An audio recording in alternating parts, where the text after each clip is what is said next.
Hi, everyone. Thank you for joining us today. Can everyone hear? Hi, Jessica. Hi. Yeah, everyone can hear? Wonderful. Thank you so much for taking the time out of your day, and some of us are nights, to join us today. If we're all ready to go, we can get started.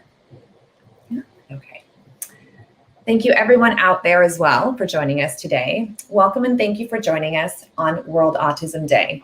In 2020, the CDC reported that 1 in 54 children are diagnosed with an autism spectrum disorder, a staggering 185-fold increase since 1970, and a 3 times increase over the last 20 years alone, with the prevalence among boys being 4 to 5 times higher compared to girls.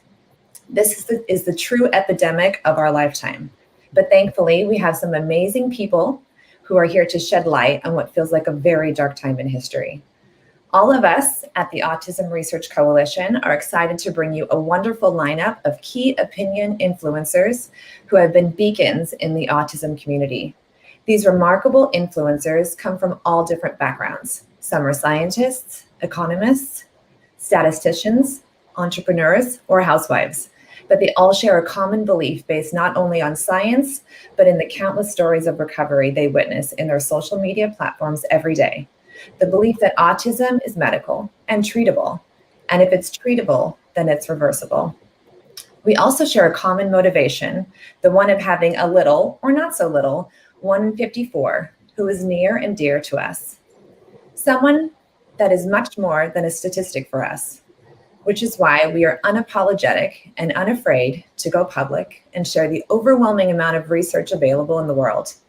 At the same time, these influencers are really a very small subset of the huge army of parents, influencers, doctors, researchers, therapists, and teachers that are battling to propel ASD-diagnosed children forward every single day, in spite of what feels like an unsurmountable challenge and disadvantages compared to our other kids their age. These influencers are parents fighting on the trenches alongside with many other warrior parents who won't back down and won't take no for an answer. Parents who have been told time and time again by medical experts that there is nothing they can do, while witnessing success stories of other kids who have won the war on autism against all odds because of families who will never give up. We believe it's time to join forces and call for concerted efforts to expedite the development of therapeutics to stop the influx of new cases and rescue our future generation from the life-altering, emotionally and economically devastating consequences of what could well be a preventable disorder. As Gandhi once said, the true measure of any society can be found in how it treats its most vulnerable members. May 2021 be the year where the world comes to a halt to flatten the curve of the global autism pandemic and rescue our future generation from preventable intellectual disabilities once and for all. May April 2nd be known as the World Autism Recovery Day. We hope you'll walk away from our summit with stories of inspiration, stories of guidance, and most of all, stories that empower you and give you hope, because regardless of how many people you may be reaching today, if you're trying to make a difference in somebody's life, especially if that somebody is in your own family, you are a powerful key influencer too. Thank you guys so much for joining us. I wanted just to do a little medical disclaimer, just so everyone understands. All content provided in the summit and on the Autism Research Coalition channels, including text, images, videos, presentation, and other media, are created for informational purposes only. The content is not intended to be a substitute for professional medical advice, diagnosis, or treatment of autism, or any other condition. Always seek the advice of your physician or other qualified health providers with questions you may have regarding a medical condition.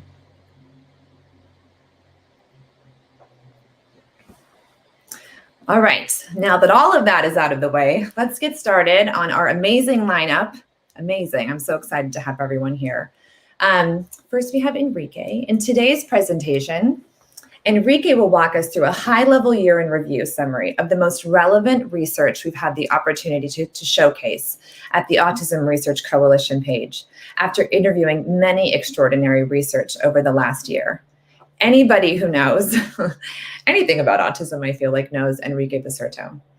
Enrique is the founder and editor of the Autism Research Coalition, a nonprofit organization seeking to join forces with physicians, researchers, and knowledgeable parents around the world to discuss the latest available research and continue to push autism research forward. Enrique is a statistician and data scientist by training. He is an award-winning author and thought leader in the design and execution of advanced analytics to support business decisions and academic research in the pharma and biotech industry. Enrique has co-authored dozens of peer-reviewed publications and has over 20 years of experience in scientific research with major firms in Europe, Latin America, and the United States.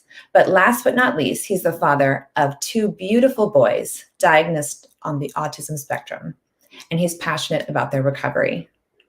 Thank you, Enrique. Please take it away.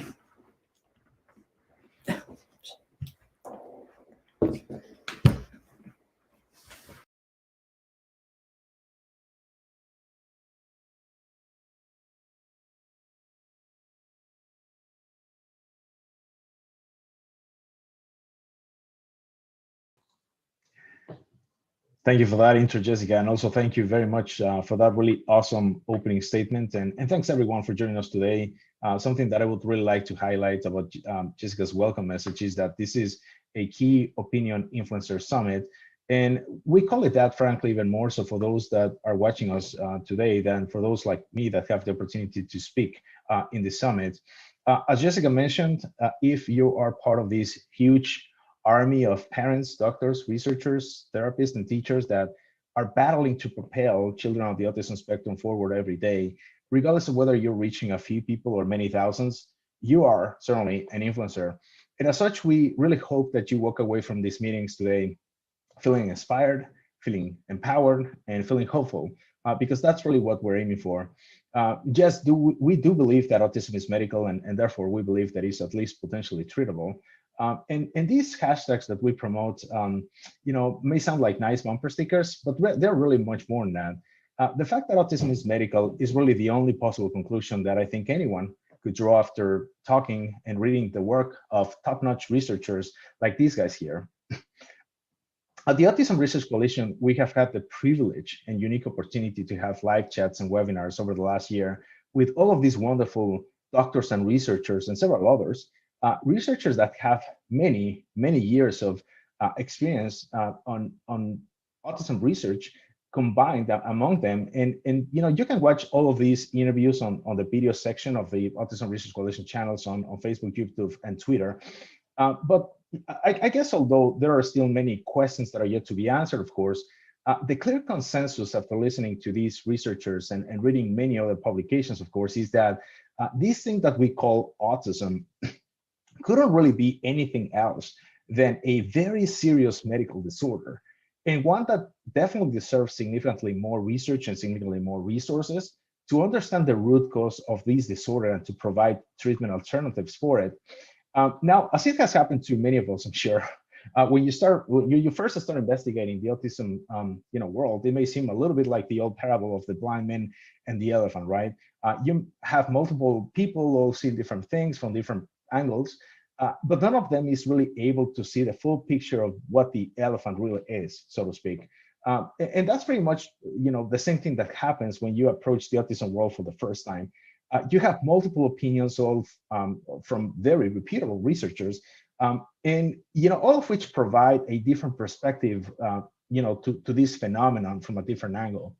So today, what I would like us to do is to walk through a very high-level summary of some of the most groundbreaking research and exciting, studies that we have covered, here in the page of the last year, that could lead to, some really interesting findings, hopefully, within the next few years. So with that, I would like to start with a publication that we discussed with Dr. Michael Skinner from Washington State University. For those that don't know Michael Skinner, he is an expert in testis and in ovary biology and in cell-to-cell interactions. And in this interview, we discussed Dr. Skinner's latest research, where he and his team found some very clear patterns in the ability of certain environmental factors to promote mutations in certain genes.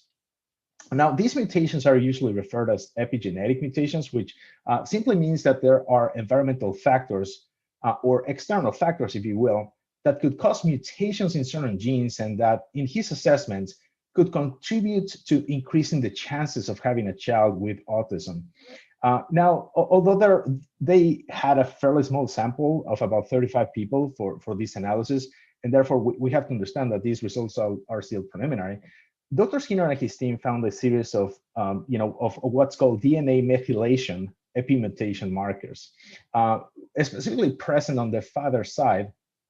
And what this means in layman's terms is that there seems to be certain external influences that could be toxins of many different kinds that seem to affect the father's sperm in such a way that could either promote a healthy detoxification mechanism in the offspring or not. So after analyzing the sperm of the fathers that had children with and without autism, what this research team found is that there seems to be a very high level of differentiation in these DNA methylation regions that were present in the fathers of children with autism versus the fathers of children that did not have autism. And as it is shown in these pictures, there were multiple genes, multiple proteins and receptors involved in this study. But the point of the research is that there seems to be an underlying mechanism of toxicity that defines the genetic susceptibility of a child to be diagnosed with autism or not. And we're going to be sharing the link to Dr. Skinner's publication in case you want to take a look. But during our live chat, I guess one thing that is important to note is that Dr. Skinner did make a couple of important clarifications for us. And it is that although his paper specifically refers to the father's contribution, this epigenetic susceptibility could also be present in either the father or the mother or in both. And furthermore, it could also be associated with the exposure that even the grandparents from either side could have had to environmental toxicants. So in essence, what we may be experiencing with the current epidemic of autism cases could soon be explained by the cumulative effect of generations worth of accumulated environmental toxins that have been passed from generation to generation. And by the way, just so you know, we have scheduled a chat with Dr. Stephanie Sennett from MIT in late June to present her latest book called Toxic Legacy, where I'm sure we will further discuss this topic.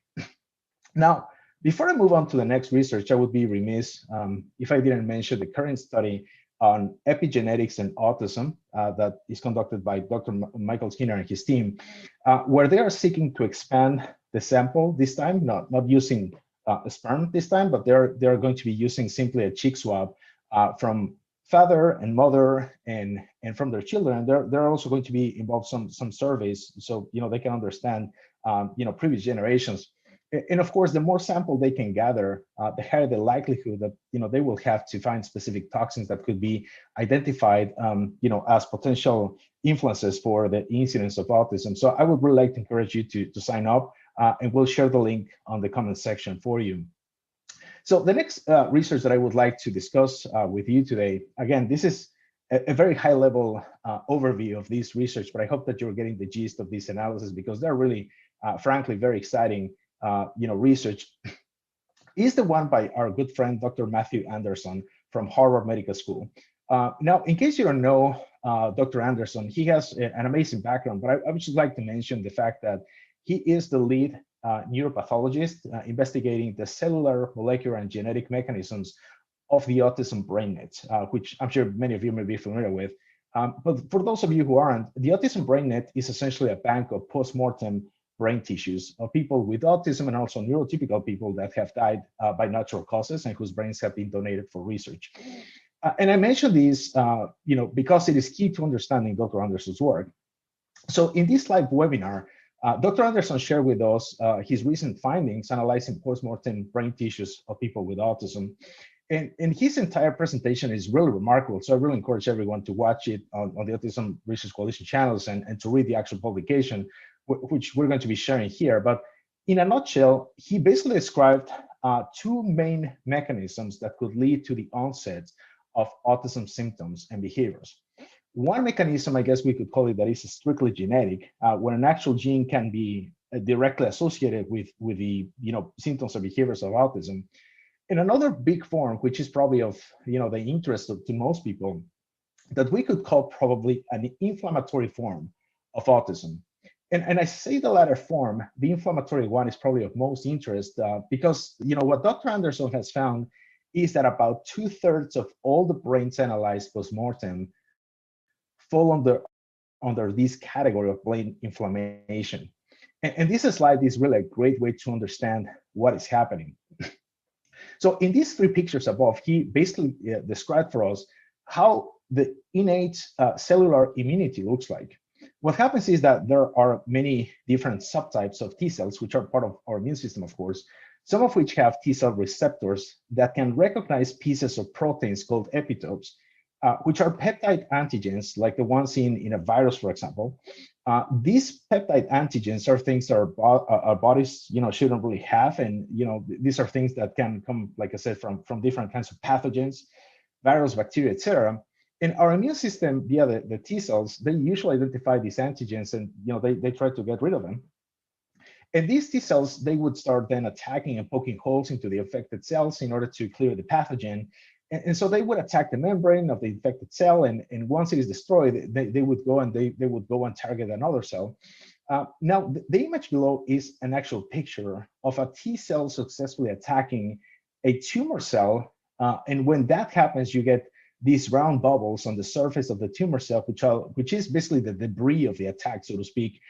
And it is what Dr. Anderson calls blebs. Okay, so this is important for this reason. What's really groundbreaking about this work, and a surprising finding, frankly, although granted this is in the process of being demonstrated 100%, but Dr. Anderson observed a similar type of debris after similar T cell attacks on the brain tissues of individuals with autism under a microscope.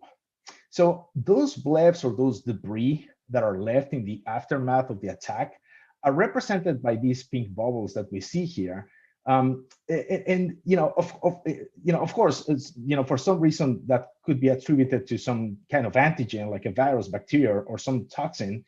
The person's immune system is attacking certain brain cells, like, for example, astrocytes, which are important to support brain cells involved in transporting glutamate out of the synapses, for example. Or when we talk about microglia inflammation of the brain in the case of autism, what this research suggests is that there's preliminary evidence to suggest that autism may in fact be an autoimmune disorder. Now, if this is confirmed, the implication would be that autism would be a disorder that is similar to, let's say, rheumatoid arthritis or Crohn's disease or ulcerative colitis, all of which are autoimmune conditions where the body's immune system, due to some triggers, starts attacking certain tissues around the body. So in the case of rheumatoid arthritis, it would be the joints. In the case of Crohn's and ulcerative colitis, it would be parts of the intestinal tract. And in the case of autism, it would be in principle brain tissue, and maybe some other tissue in other places. We don't know. But at the end of the day, these attacks on the brain tissue is going to be causing the inflammation that is observed in the vast majority of the brains of autistic individuals, as it has been shown in many studies, which then leads to the stereotypical symptoms and behaviors in autism.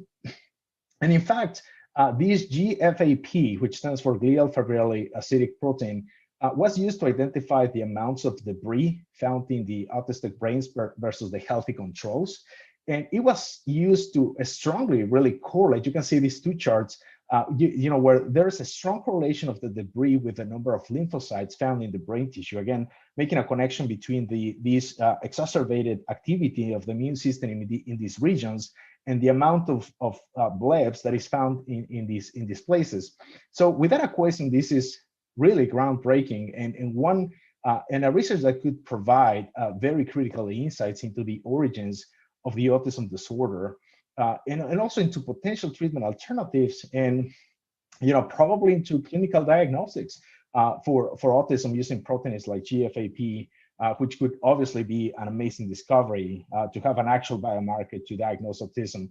So, this is again really interesting. I really encourage you to watch the full webinar because that's super exciting. But before I move on to the next and final research topic that I would discuss today, I would be remiss if I didn't mention once again and give a shout out to the organization that makes all this research possible, which is the Autism BrainNet.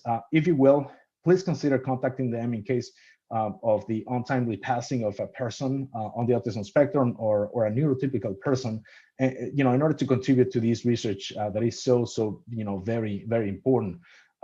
Finally, I would like to discuss a very practical and very interesting potential treatment for children on the autism spectrum, which has been really the leading topic on the Autism Research Coalition channels during the first quarter of 2021. And it's based on the publication by Dr. Sidney Baker and Dr. William Shaw. And the title of the publication really says it all. This was a case of a 4-year-old boy who had a rapid and complete recovery, which I'm sure are words that every autism parent would like to hear for the children, of course. It was a rapid and complete recovery from a pretty severe case of autism after treating a fungal infection of Aspergillus with the antifungal drugs itraconazole and Sporanox, which this was a publication that was released earlier this year. And again, we're going to be sharing the link with you so that you can take a look at the actual publication. But coincidentally, in this case study, by Drs. Baker and Shaw came up around the same time that another very interesting paper, this one by Dr. Nadia Markova out of the Bulgarian Academy of Sciences, was published where she used some really cool techniques of light and transmission electron microscopy to look at the blood microbiota, of autistic children and their mothers, and she also made comparisons of this blood microbiota of these autistic children and their mothers with those of healthy controls and their mothers.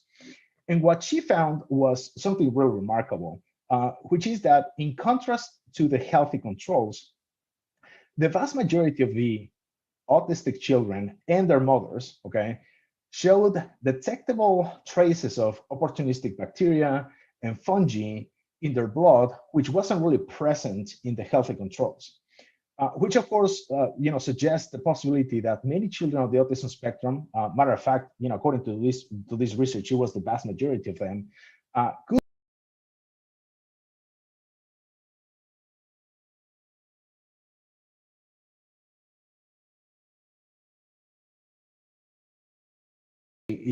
colonized with a silent aspergillosis, as she called it, and that that means that these children have this very serious fungal infection from the womb, which could contribute or could lead to all kinds of neurodevelopmental disorders in early childhood. Now, unsurprisingly, Dr. Markova also found increased levels of immunoglobulins, type G, M, and A, along with mold growth in the blood, demonstrating the presence of these Aspergillus fumigatus in almost all the children with autism and their mothers. Again, we're going to be sharing the link to the research in case you want to take a look. But this is a really remarkable discovery, as the implication would be that, for example, not only there are infections that happen in the womb, but also certain practices after birth that have been considered beneficial for newborns for many years, such as breastfeeding, for example, could actually have the opposite effect in cases where the mother may have a systemic infection that may further exacerbate the infection of the child.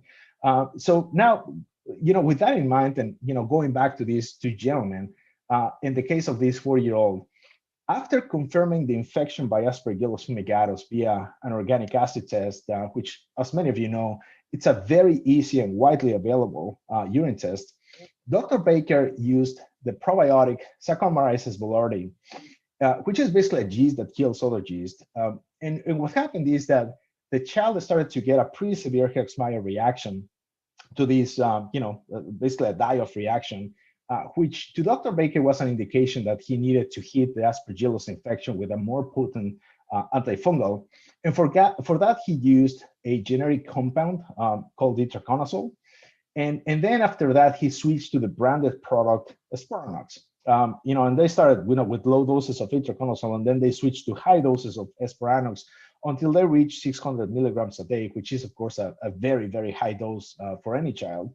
But hey, I mean, the treatment worked. As you can see in the results and in the conclusions section of this study, the child went on to, quote, losing all of his autism symptoms, and in addition to that, developed excellent academic, athletic, and musical skills. I mean, honestly, as a doctor, you can't do better than that, frankly. And we have been very lucky to have Doctors Baker and Shaw together in a live interview, and also, had the pleasure of having Dr. Shaw doing a follow-up webinar on this same topic, hosted by our good friend and also great researcher, Patricia Lemmer, which you can find on the Autism Research Coalition channels on Facebook, YouTube, and Twitter, along with all the information about this situation, the rationale for the treatment, and all the details, in case you want to take a look to discuss this with your doctor as a potential treatment. So with that, I'm actually going to turn it over to Jessica in case there are any questions, and to introduce our next speaker. Thank you so much, Enrique.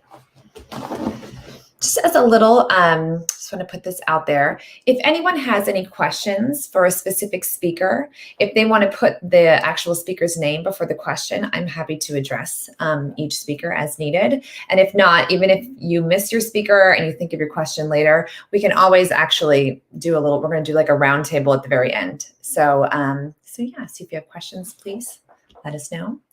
Don't see anything coming through at the moment. Wonderful. Okay. Next up, we have Tatiana. In this presentation, Tatiana will give us an idea of how existing and new research comes together for her to give one big picture of what autism is, and why some crucial new findings seem to fit in where a puzzle piece was missing. Thank you for joining us, Tatiana. Tatiana Pesquera is mom to a daughter impacted by autism. Her daughter's cord blood was destroyed en route to Duke, which is why she and her husband set a large international case against one of the biggest CB banks, CryoSave, in motion. The criminal case against the CEO of the company is still ongoing in Geneva, Switzerland. Once upon a time, she graduated from university, specializing in the management of public institutions, and later went on to work in consumer protection, helping shape public policy in that area. Today, she is a full-time autism mom, learning a new thing every single day, enjoying the progress her daughter is making, and helping others find the information they need. Thank you very much I know you're not even local, so thank you so much for taking the time to meet with us today. No, thank you for having me here, and I'm really grateful to Enrique. For some reason, I did not see this research by a Bulgarian university. I'm really interested to learn more about that. So thanks, Enrique, for telling us more about that. And I just want to say, because me and Enrique actually have some parallel points made in our presentations, I didn't know what he was going to say, and he didn't know what I was going to say. So with that, I'm just going to start here, and I'm just going to share my screen with you. So let me just share my screen here. Okay, so can you all see my screen?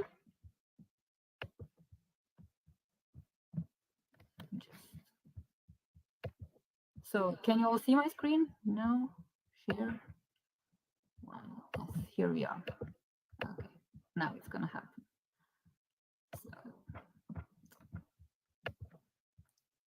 Okay, so this is my personal theory of autism, and I'm just a parent, so I'm doing the best I can, reading 6 or 7 years worth of research in the past 6 or 7 years. And here we go. So we have obviously the obvious, we all know that we have inflammation in the autistic body. We have an obvious implication of the immune system. So much research points towards that. But we also see, that we have metabolic, functional, and structural differences in every system and on every level, from the cell level then upwards. Now we have, research coming out of Hong Kong showing that the retina has a different structure in autism. Wherever you poke, you will find something in every organ, in the hormone system. And to me, the question was always, what can be causing this situation where everything is wrong? And You know, boss, is it genetic? That's not really a good enough answer for me, because we would have to find either one gene that covers all these different things that are wrong in an autistic body, or we would have 100 genes, and that's not going to be useful. And also, I do not know if we are there in our knowledge about genetics to have any meaningful therapies developed from that in our lifetime for autism. And when I heard about the cell danger response theory, I started falling in love with it because it would encompass so many things and provide so many answers to so many questions. But there was one thing that was bugging me, and that is that we have a lot of research pointing out the problem of either over pruning or under pruning in the autistic brain. And so much has been written about it. It has been proven to be a big issue. And that, how could that also have to do something with immunology? Is neuroinflammation enough to affect pruning? But then again, it happens so early in life. These were the questions that were, preventing me from looking at the cell danger theory and saying, that's it. Inflammation is everything there is. So then at the Synchrony conference, which happened this last year in December and November, we had a presentation by Lisa Bullinger from Princeton, which I found really enlightening and which for me was the missing piece. She talked about moonlighting markers, which would be immune-related cells doing other jobs in the brain, where we didn't even know that they exist in the brain. And then she also posed the question, are these actually immune-related cells, or are they and proteins, or are they simply proteins that we first found in their function in the immune system, and then we also found them in the brain, but now we call them immune proteins, whereas they could also just be called proteins doing various different jobs around the body. And she had focused her research on a protein called MHC1. The way she came to this was by looking at genes related to pruning, and especially they were looking at genes related to pruning to see if there was something they could, find there. And they found that the MHC1 family of genes was related to pruning. And their usual function in the immune system is sort of to sit on the outer wall of the cell like a billboard, proclaiming what's wrong with the cell, if it's an infection or a cancer situation, so that T cells can come and kill this cell. But in any classical medical book, what you will find is that MHC1 proteins will be found in every cell, every nucleated cell of the body, except neurons. So they were wondering, how could this type of protein be associated with brain development? Is it an error in our, analysis? But then when they looked at imaging and antibody analysis of ground-up brains of mice, it showed that MHC1 was enriched in synapses. And the less MHC1 you have, the more increased neuron connectivity, and vice versa. So there is a lot more to this research, and you can look that up, though I think Lisa Bullinger hasn't published something new in the past few years, and something new will be coming. But it's really a remarkable piece of research to me, and something that is adding that missing piece, how can pruning be also related to the immune function? And I found it significant for me. One other thing that left a lasting impression on me from the past year was the closing panel discussion of the Synchrony conference, which consisted of the people you can see here on the slide, so that I'm not going to be reading all their names. And also there's Matthew Anderson, who Enrique mentioned just a few minutes ago. And what I had hoped to do was, in the app where we could follow the web conference, you could ask questions for panelists ahead of their time of presentation. And I posed this question several hours before this closing panel, hoping that I would steer the discussion in this direction. My question was, I think all these days of presentation we have had clearly show that autism is an immunological disorder. We still need to learn a lot more about what kind of immunological disorder, but I think it's extremely clear that it is one. And I was asking, all these experts, can we please work on getting it reclassified from a psychiatric disorder to an immunological disorder, because it would change how children are evaluated, how they are treated. Everything would change if we had that on a very broad scale. And I actually managed to steer the discussion in that direction, and it was obvious that all the experts were on the same page. And I felt that there was a momentum to change this going forward, obviously not in the next 5 minutes or in the next year, but I could finally see that this would be possible in the next few years, maybe. And it really gave me hope for the things that we can do, because obviously we here read all this research and we try to access whatever we can for our children, but on a broader level, this really needs to be decided by the science and the scientists. But I could see the momentum there, and I just hope that this is the future that we will see going forward. And now I would just like to discuss some things that happened in the past year, which I found really interesting. We obviously have stem cells and a lot of development there, both on the scientific and practical level. On the scientific level, we have now, the scientists are working on new homing mechanisms so that stem cells deployed in a body go to the place where we want them to go and not be, mostly used up in the lung and other organs where we never meant to send them. On the practical level, back to the scientific level, we also have just, I think a few days ago, an article in the Jerusalem Post came out, which I couldn't find the scientific paper related to that, but the Israeli scientists had managed on a small group to replicate the Duke protocol. But another thing they did was just some imaging studies a year and 2 years after the treatment. And they found that there were more synapses formed, significantly more synapses formed in the brains. And obviously they also had across the board statistically significant improvement in the group, which was, I don't know if I said that, just 60 children. But the other thing, they also had, of course, a subset of children that improved dramatically. So that is, a good development, and especially the thing with the imaging of the synapses. Again, another moment where we can see black and white that therapy is doing something. And the practical developments in stem cells therapy is that we now have so many more clinics around the world offering MSC cells, umbilical cord blood, a mix of the two. And I just love seeing that, serious companies and serious university clinics offering hope and treatment to parents, because there is a subset of children for whom stem cells will be of help.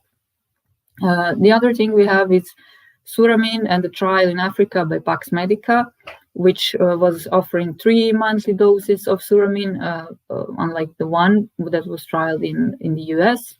And they had good results. Obviously, what probably everybody wants to know, and what I wanted to know as well, was, are these results sticking after these 3 doses? But the data is still out on that. I contacted Pax Medica, and they said they would be releasing a bigger data set sometime this year.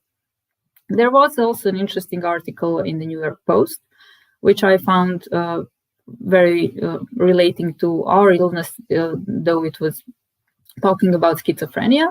And it was an article about 2 cases, one of a man in Japan who had gotten schizophrenia and was treated for that, but then he also got cancer, and he got a bone marrow transplant, and that bone marrow transplant cured both his schizophrenia and his cancer. And parallel to that, there is a case in the Netherlands where a man who had cancer got a bone marrow transplant from his schizophrenic brother and cured his cancer, but he got schizophrenia. So this is one of those examples where we can clearly see that what is happening on the mental and the psychiatric plane is and can be immune related. I don't know if we can find a more obvious example than schizophrenia and the bone marrow transplant. So I found that significant on a broader level. And there was just something that sticks out to me generally in the science of autism and immunology and the connection between mental disease and immunology. I come from, like it was said about me, from a management background. And to me, in a common sense perspective, this idea that has lasted so long in science, that the brain and the immune system are separate, doesn't make any sense. Because if we are driven by evolution, driven by our drive to survive, and we have this brain which is driving our body and controlling our body, it would be completely impossible to have it separated from the main survival function, which is defense. So I do not know of any organization that we can look at where defense and management would be separated. It is just completely impossible. And as a parent of 8-year-old child with autism now, I have to say that looking at the landscape of science and also practical applications today versus, to where we were 8 years ago, I am so awestruck by the many great options we have in testing, in treatment, in imaging, in networking and discussing things like that in forums like this and in conferences. And I feel there's a really great time ahead of us. Obviously, that could be because also my daughter is improving. So, I also have a very subjective view of that. But, this is really a great time for autism research and the application of autism research. And I'm really happy that we have come this far in these years since I have been in this area. And I would also just like to stress what also was Enrique mentioning, and I mentioned in this presentation as well, sort of a call to action. We really need to work however we can on getting this disease reclassified into an immunological disease. It would change everything. It's the single biggest thing we can do. I think it would just change the landscape completely and change the lives of our children and the children to come. So this is what I had to say. I will just stop sharing my screen for a second. Okay. So here I am. Hello. I don't know if I went over time. No, that was wonderful. Thank you so much for this. I really appreciate it. And also, I did see there was a question that came up from Zena, but actually, Zena, I think that your question is going to be answered by our next speaker because she touches exactly on the gluten-free, casein-free diet. So I don't see any questions at the moment. Thank you so much, Tatiana. Hi, how are you, Deandra? I'm good. How are you? Wonderful. I just wanted to give a little intro just to talk about you, and I'm very excited for your presentation. Deandra will review the term total load, which a bunch of us know what that actually means. These topics will include eating a whole food diet, removing gluten and casein, the importance of olive oil, the benefits of daily sun exposure, including vitamin D through sunlight, detoxing the home and environment through product elimination, and daily exercise. Deandra will discuss her personal journey with her son, Julian, age 4, and the approaches she has implemented to reduce Julian's total load. Deandra is a mom of 2 boys, Jaden, age 5, who is typically developing, and Julian, age 4, who is on the autism spectrum. Julian was diagnosed with autism a month before his 2nd birthday. Over the past 2 years, Deandra has made it her life's mission to educate herself on the diagnosis and provide the best nutrition and wellness to help heal her son. Through her journey with Julian, she discovered Power Moms, Autism, Getting Healthy on the social media platform, Facebook, in January of 2019. In the past 2 years, Julian's ATEC score has gone from 99 to 30, which is amazing in 2 years. 180 is considered severe, and 0 to 10 is considered neurotypical, for those who don't already know that. She is a longtime advocate member in the autism community, helping other moms new to their autism journey. Deandra actively guides new members through recipe development, healthier eating transitions for their little ones, and positive encouragement. She has recently launched her own social media page, The Enlightened Bite, on Facebook and Instagram. Her pages are dedicated to nutrition and wellness for your little one, inclusive of the autism spectrum community. Deandra recently applied to be on the parenting board of the Autism Advocate Parenting Magazine. Thank you so much for being with us today, and take it away.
Thank you, Jessica, for the introduction. Here we go, addressing the total load in children on the autism spectrum.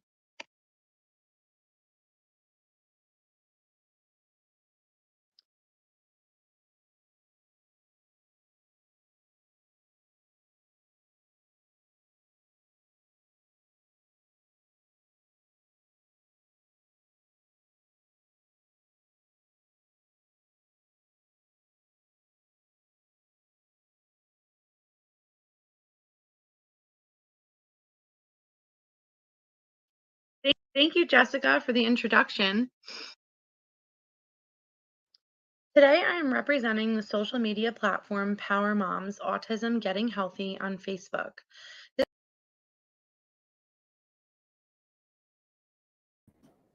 It's like we're having a little bit of a difficulty connecting. We're just going to wait 1 minute to see if we can get Deandra back on. Just 1 second. All right. Let's see. Thank you for your patience. Deandra, are you with us? All right. It looks like there's a little bit of a connection issue.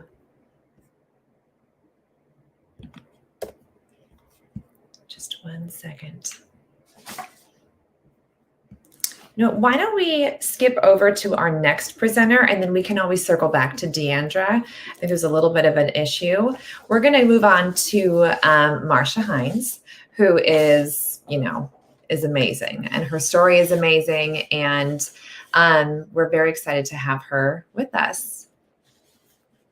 Marcia, are you here? Hi. I'm here. Thanks for having me, Jessica. I'm so happy to be a part of the Autism Research Coalition. I think in a very short time, you have done amazing things. And I have to say that I agree with Tatiana about total load and Deandra about some of the things that she was talking about too.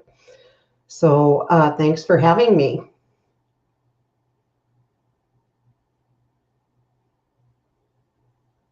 Jessica, are you there?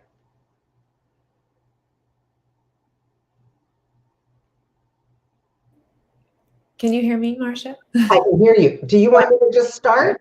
You know what? Let me just do a little intro, and then I know you're amazing. I've already read your book. So to everyone who doesn't already know, Marcia Hines wrote, "I Know You're in There, The Winning the War on Autism."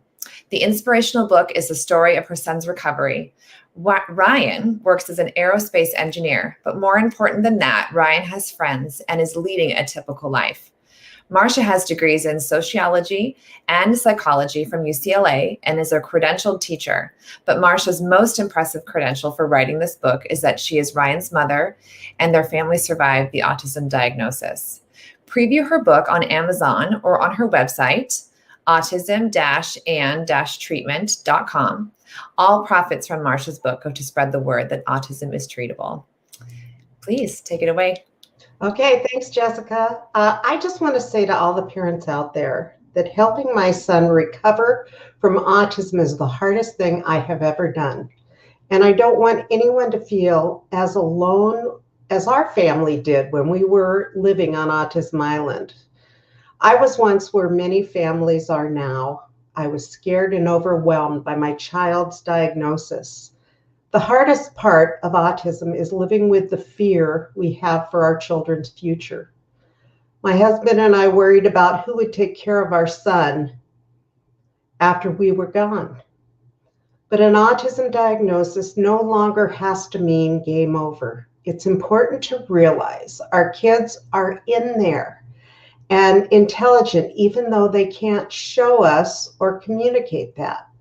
Today, my son works as an aerospace engineer, has good friends, and leads a typical life. If you had told me any of this was possible when Ryan was first diagnosed at age 4, I never would have believed you. My son was not high functioning. He was severely affected. At first, even I didn't believe he could have any kind of life.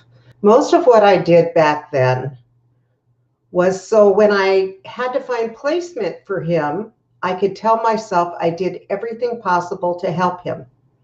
But autism no longer has to be a life sentence. It's medical and it's treatable. It's not easy, but our kids can get better. And now I'm hoping Enrique can show the 90-second video of my son before and after interventions. The experts told me my son would have to be institutionalized, but they were wrong.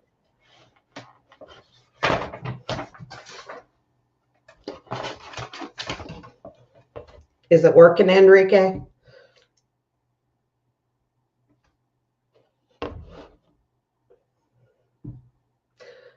Okay. The experts told me my son would have to be institutionalized, but they were wrong. What the general public and most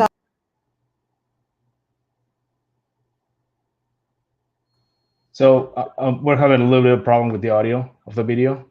That's okay. We'll just go on. Okay. We'll just skip the video. Actually, if you go to my website, www.autismandtreatment.com, it's the first video on the website, and you can see it there. It shows Ryan before and after interventions. And I'm going to start off by just sharing what Ryan said at the beginning of the book. Some people think we should just accept autism, and that if a child is treated, it changes who that kid is. I'm still the same person I was, only now I'm happy and I can enjoy life. It's hard to understand that children are not receiving proper medical attention because some people think we should celebrate autism.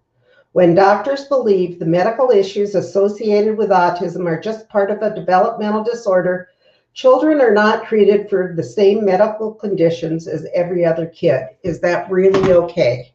I think Ryan nailed it. I think it's really important that we talk to our kids like they understand every word we are saying. And it makes me a little crazy when I see parents speak negatively in front of their children because they do understand. And I used to talk for Ryan when he couldn't. When I saw a meltdown starting to happen, I might say something like, I can see you're very frustrated. Let's see if we can figure out what's bothering you. Are you hungry? Do you want to go outside? But I have to admit, it's really hard to keep talking to a kid who doesn't respond. All I got was that blank stare. Ryan gave me nothing. Not a look, not a nod, not a smile. Yet, I continued to talk anyway, and it wasn't until he could communicate that I realized Ryan had learned from these one-sided conversations. Most times, it looked like the lights were on and nobody was home.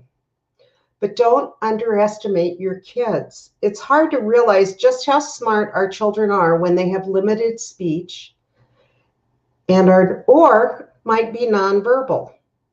J.B. Hanley and his son Jamie just wrote a book called Underestimated. Jamie was 17, nonverbal, and had very severe behaviors. But once he learned the Spell to Communicate program, most of his autism behaviors went away.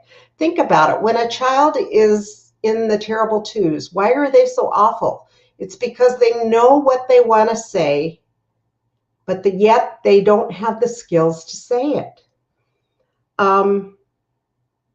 With Jamie, soon he was doing calculus and all kinds of things they never thought were possible. Imagine how frustrating it would be if your teachers talked to you like you didn't understand anything they said and taught you the same thing over and over again when you had the capacity to do so much more. I highly recommend this book, and I know the Spelling to Communicate program will change lives. Behind the child that makes the most progress is an actively involved parent. Get educated. Do your own research. Don't expect doctors to educate you. They usually charge a lot of money for that.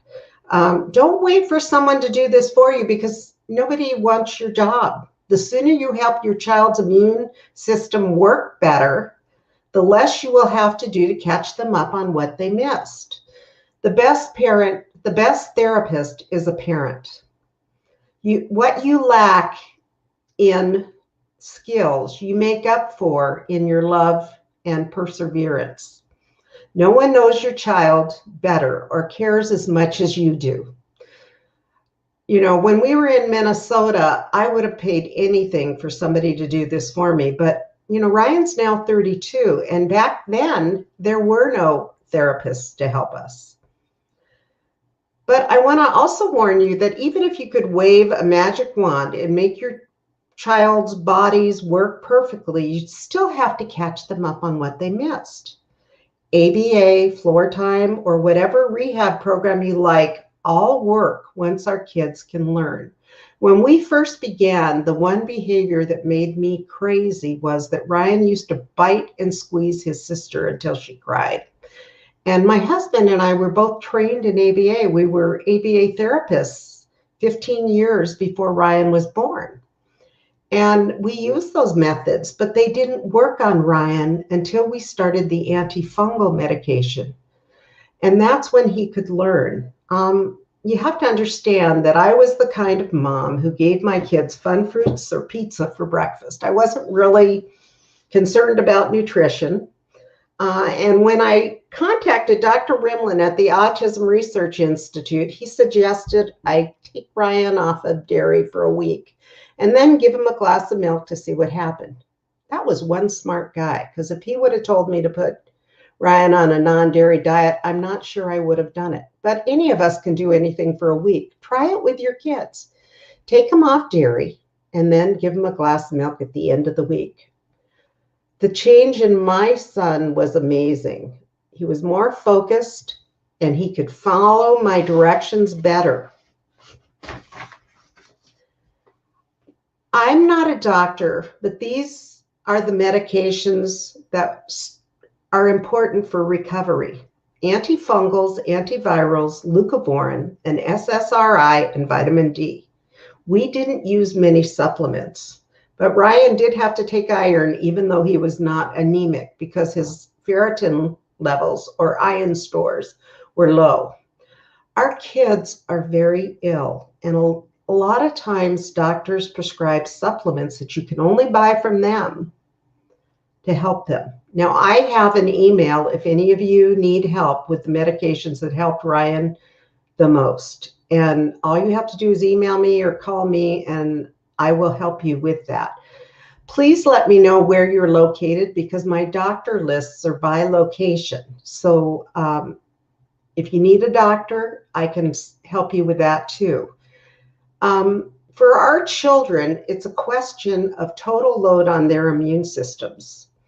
The more you can reduce the total load, the more our kids can learn what they couldn't before. One of the families I helped had a nonverbal child. This child was 5 and was going to one of the biggest autism specialists in New York. And after starting the antifungal medication, the child started speaking for the first time and even told his mom that he loved her. The mom asked me why her autism specialist didn't know about the antifungal treatments. I told her it's not that he's not dedicated. It's not that he doesn't care. He just didn't study these kids the way I studied Ryan. You know, I looked at this child for 25 years and I learned a lot. And I made a lot of mistakes along the way. I did a lot of crazy things. And I put those in the book because I want you to know these feelings and craziness happen to all of us. But you have to keep moving forward, and you have to keep doing the things that help their immune system most. One of the things you have to do is trust your gut and lead the doctors down the path you want to go. And one mistake that a lot of the doctors make is they think they can give the antifungal or the antiviral medication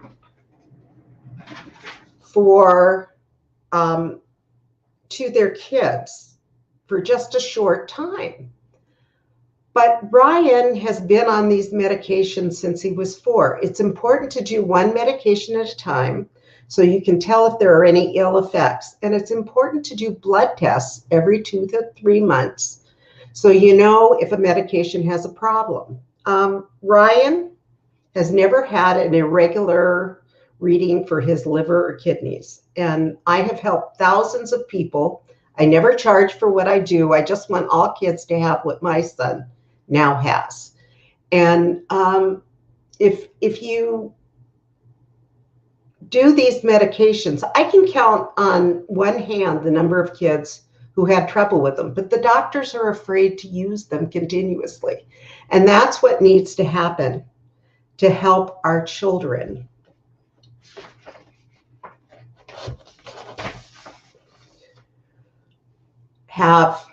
Our children need a typical life, okay? And a lot of these doctors put them on these medications for a really short time, and they think that's going to help them. And maybe for some kids, they can get off the meds, but Ryan wasn't one of them. I always say that Ryan's not cured, only recovered, because he still needs these meds to help his immune system work properly. It's a treatment, not a cure. Kind of like, think about it like diabetes, where an individual needs insulin for their body to work properly. So far, there is no magic bullet. You can trust me. I looked everywhere for it. And it takes many things combined to help our kids. It's not just one thing. So don't go into the doctor's office and demand what your child needs after you get my email telling you which meds work the best. You have to be smart about how you do this. It's always less intimidating if you ask for what you need in a question. Now, if you read my book, there's a doctor in there. I changed his name. In the book, his name is Dr. Harvey. And I changed his name because he was so ridiculous and so difficult to work with, although he was the doctor who helped us the most. And when I needed to change something, I'd have to go on and on about how wonderful he was for at least 5 minutes. Oh, Dr. Harvey, what would we have done without you? You know, Ryan never would have gotten better, and you're so wonderful, and on and on and on. And then I would ask for what I wanted. Would it be possible to switch from diflucandinezeral? Because I think he's built up a tolerance to the antifungal medicine. And if I went through that whole thing, then he would change it. If I didn't go through all the compliments, he wouldn't. So be smart how you work with the doctors. They want to be appreciated.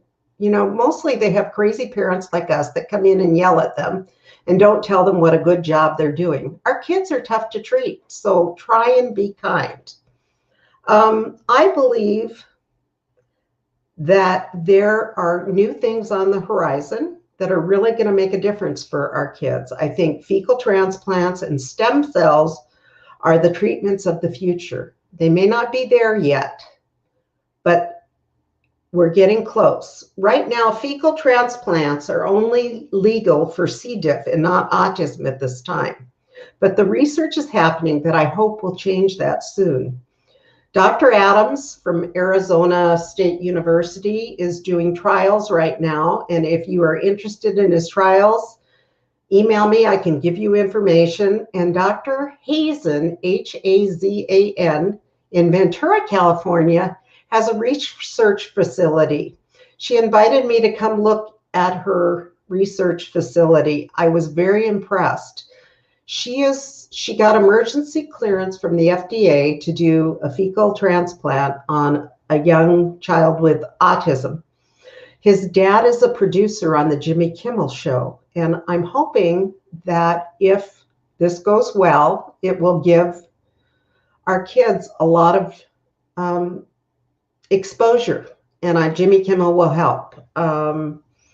But until these things happen, we need to keep our kids' bodies working so they can lead typical lives. I made many mistakes along the way, but the one mistake I never made was to give up and to keep going. Jessica, does anyone have any questions? Thank you, Marcia. Well, people are very excited to see you, that's for sure. We're going to try to play Ryan's video now, to see if it works, if that's okay. Yeah. Oh, great. Thanks, Enrique. The experts told me my son would have to be institutionalized, but they... Yeah, for some reason we're not getting the audio of the video, so apologies for that. But we have shared the link to watch the video on YouTube. So I guess we can move on to our next speaker. Okay. Thank you so much, Marcia. I don't see any questions at this time. Again, if for everybody who's watching, if you do have any questions for Marcia or any of the previous speakers, you can definitely put their name first before you put the question, and I will address them. I do see some questions for Tatiana. We're going to circle back at the round table and address those. Alrighty. Next up, we have Alex. I'm sorry, Jessica. So they're telling me that the video is working. I just can't hear it on my end. So let's let me give it a try, if that's okay. Okay. But they were wrong. What the general public and most medical and treatable.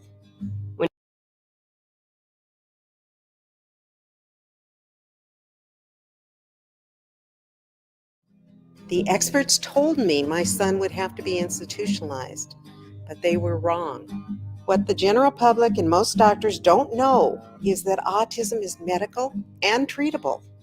When doctors believe that medical issues associated with autism are just part of a developmental disorder, children are not treated for the same medical conditions as every other kid. Is that really okay? I'm Ryan's mom, and I wrote the book, I Know You're In There, Winning Our War Against Autism. Autism recovery is never easy, but with proper medical intervention, what I wanted most for my son actually happened. Ryan is happy and has friends. I want that for your child too. It's about living on Autism Island. It's about how difficult it is to be in the A Club. It's mostly about hope. The subtitle being Winning a War on Autism. It was a war. It was a battle that we were fighting for a lot of years. Here is what Ryan had to say about his experience in the documentary Restoring Balance: Autism Recovery. I think we need to understand what the root cause of autism is, not just the symptoms. As an engineer, when we're trying to fix a problem on an airplane, we need to understand what that root cause is, not just the symptoms, in order to come to a solution. All profits from my book, I Know You're In There, go to spread the word that autism is treatable. You can preview Ryan's story on Amazon.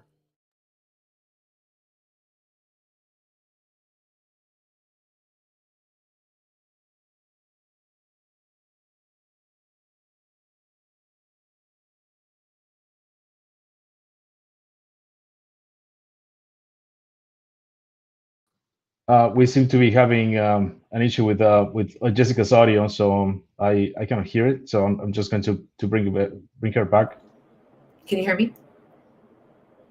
Better. Okay. Sorry about that. Thank you so much to Marcia. Wonderful presentation as always. We're going to move on to Alex. So Alex will touch on some interesting research published in 2020 with a quick summary of each paper and how it relates to ASD and the microbiome. Hi, Alex. How you doing? Here with us. I'm just going to give a little intro about you. Alex is the father of two beautiful children. His eldest child developed regressive autism at the age of 17 months. Alex has dedicated his time and effort to learning about the medical components of autism through practitioners, self-research, and workshops. He is the administrator of a newer biomedical group, which he hopes to grow while sharing information and resources that have helped his child and others. Alex is a board-certified medical physicist with a broad background in biology, physics, and mathematics. He strongly believes that a parent's observation of their child's condition and specific behaviors are invaluable data points on the road to improvement. He is passionate about helping parents see improvement in ASD symptoms and behaviors, while both learning and spreading the knowledge on how to help others afflicted with autism. Please share your story with us, Alex. Thanks so much, Jessica. I appreciate it. I'm going to share my screen here. So yeah, that was really, really powerful from Marsha. Kind of took me out of my element a little bit there.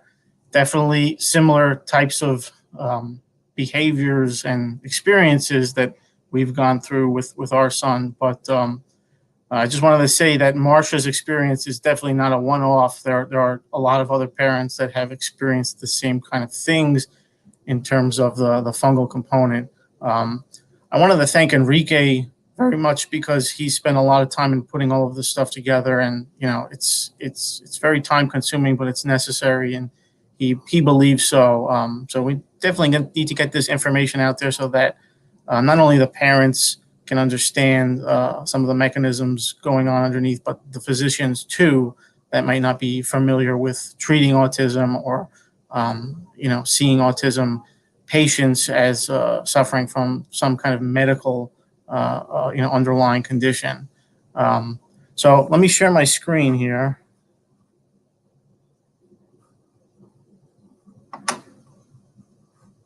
Okay.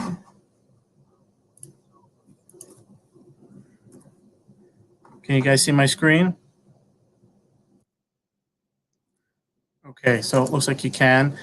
So I'm going to go through some of the, the more kind of hot papers from 2020.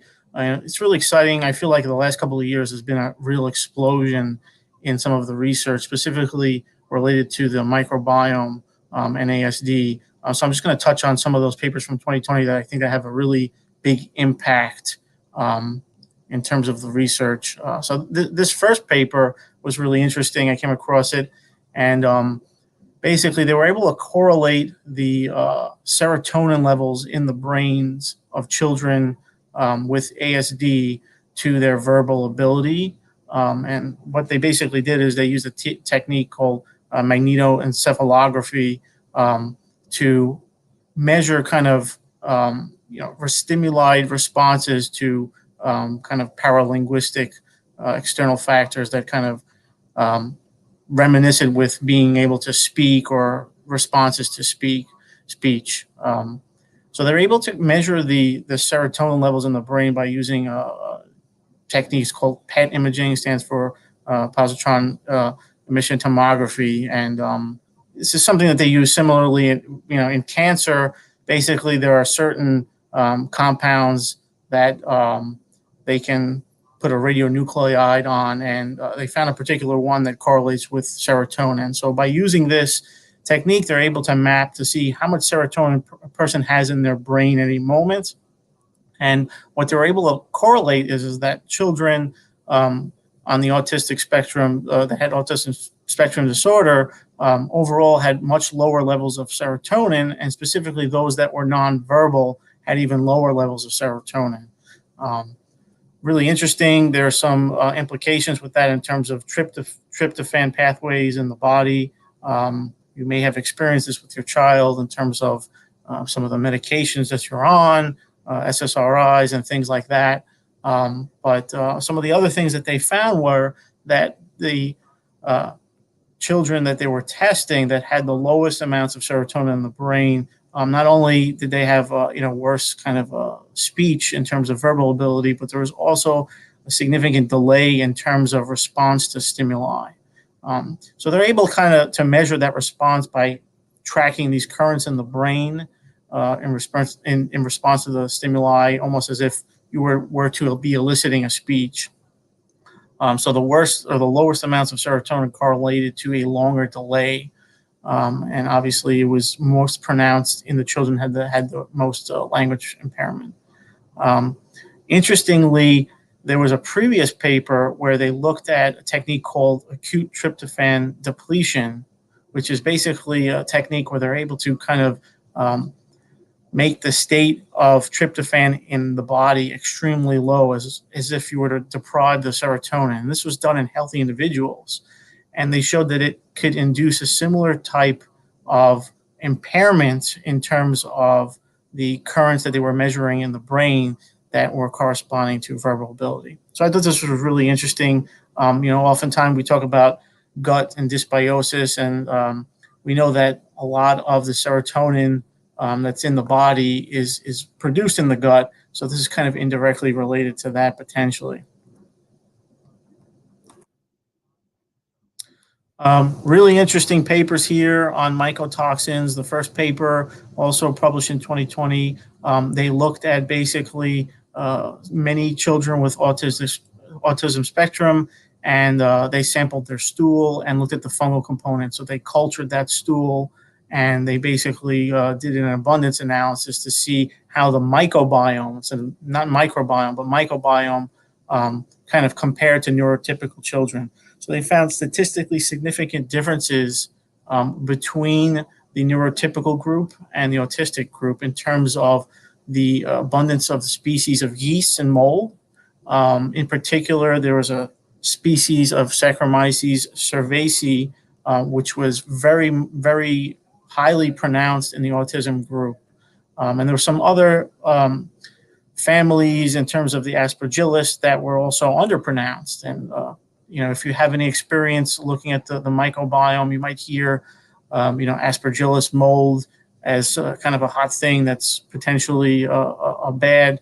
But I think this paper was shedding more light on the microbiome as being a family of positive and negative things, similar to the microbiome. And in particular, this Aspergillus family that they found to be virtually non-existent in the ASD group compared to the neurotypical group, has been proposed to have significant positive roles in the microbiome in terms of it has antioxidative stress components, anti-inflammatory components, producing compounds that are able to inhibit cancers and things like that. So not necessarily every fungal component, when we think of kind of minimizing yeast or mold, may necessarily be bad. So it kind of gives you more thought to taking an antifungal, and maybe you need to fill in the gaps after you do so, not too different from an antibiotic in the microbiome. A second paper where was kind of a review of all of the papers where they looked at the mycotoxin exposure. So mycotoxins, if you're not familiar, are those toxins produced by molds in the body. So you naturally have some mold. You can have some mold contamination from foods, but mold tends to live in moist environments. But what they found is, in reviewing all of the literature over a period from 2008 to 2019, there was about 11 papers that went on to discuss mycotoxins in autism, and almost all of them found statistically significant high levels of mycotoxins in autistic children and autistic, adults. So kind of further cementing that fungal component that needs to be analyzed, or maybe out of whack in terms of these kids and their guts.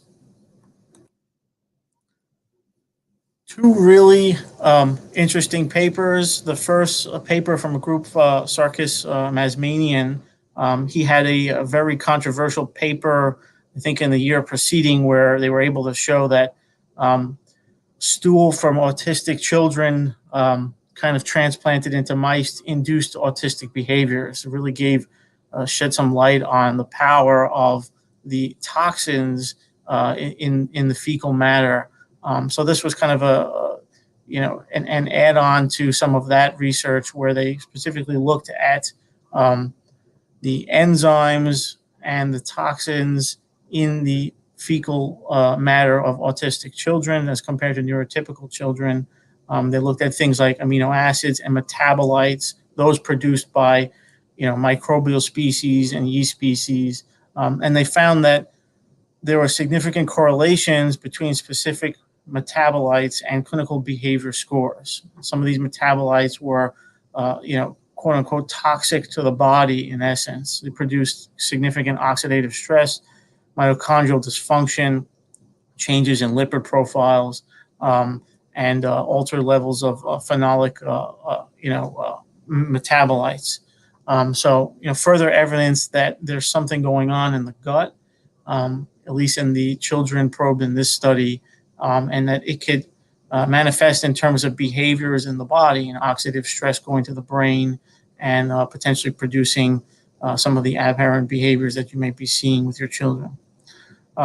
Similar paper coming at it from a different, analysis. Not only did they look at stool, but they also looked at urine of autistic children as compared to neurotypical children. And they looked at specific pathways of detoxification and enzymes. And the way that they kind of analyzed some of the research is they looked at autistic children that were closest in proximity to their neurotypical equivalent in terms of detoxification pathways. So you can imagine there's so many metabolites being produced in your urine and your stool, and it's probably very difficult to kind of get an understanding of what is positive, what's negative when you're dealing with thousands of metabolites. So they tried to pair the differences between the closest neurotypical child and the closest autistic child in terms of what of the enzymes they were producing and some of the metabolic compounds released. And then they looked at the differences between them. So they looked at the similarities and looked at the differences. And specifically, the differences were primarily in pathways like folate and pyrimidines. They found significant differences in yeast pathways with respect to the Krebs cycle, which is very important in the body in terms of methylation and detoxification. So there were significant abnormalities between the neurotypical group and the autistic group, further indicating that there's this inability to detoxify in the autistic group. Two papers came out of the same group. This is kind of a further analysis from the James Adams FMT trials that was originally done in 2017. This was kind of follow-up data. So what they did is they kind of went back and they looked at both serum blood metabolites and pre-FMT, shortly after the antibiotic that was given for the pre-FMT treatment, and then post-FMT, and charted some of the different changes over time effectively. And they found that basically by over the kind of 2-year period, there were significant changes in some of the amino acids, very important amino acids, cofactors, lipid metabolism, some of the many things in the previous study that were found to be statistically different. So they found significant changes in those pathways by basically transplanting the microbiome from, quote, a healthy person into an autistic person. And they showed that not only were there changes, but they more closely resembled neurotypical pathways, and they were able to be held. So these are important pathways in terms of detoxification and just understanding in the body.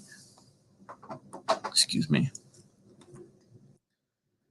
So I wanted to kind of, jump off topic a little bit and talk about FMT because it seems to be a hot thing. It was used in the initially in that James Adams study. There was some nice research that came out of 2020 with respect to FMT.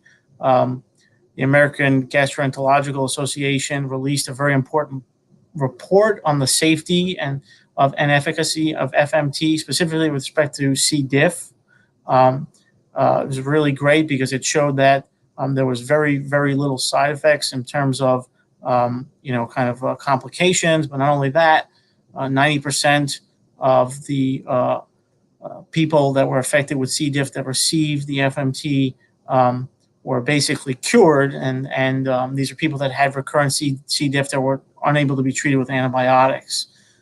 So it really is helpful in terms of making a case to the FDA that this is a therapy that needs to be approved and further researched in this country.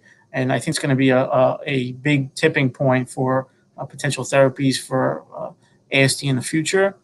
Not only that, even though these next 3 papers don't have anything to do with autism, what they show is that the concept of FMT can be applied to other diseases, which really kind of makes you step back and think, well, maybe the gut is more implicated in many of the diseases more than what we think. And I think that if you go and you do your research on things like Parkinson's or Alzheimer's or multiple sclerosis, you will find that there is correlated issues of yeast, fungal overgrowths, dysbiotic flora. They're finding more and more every day that the microbiome is playing a significant part in these diseases.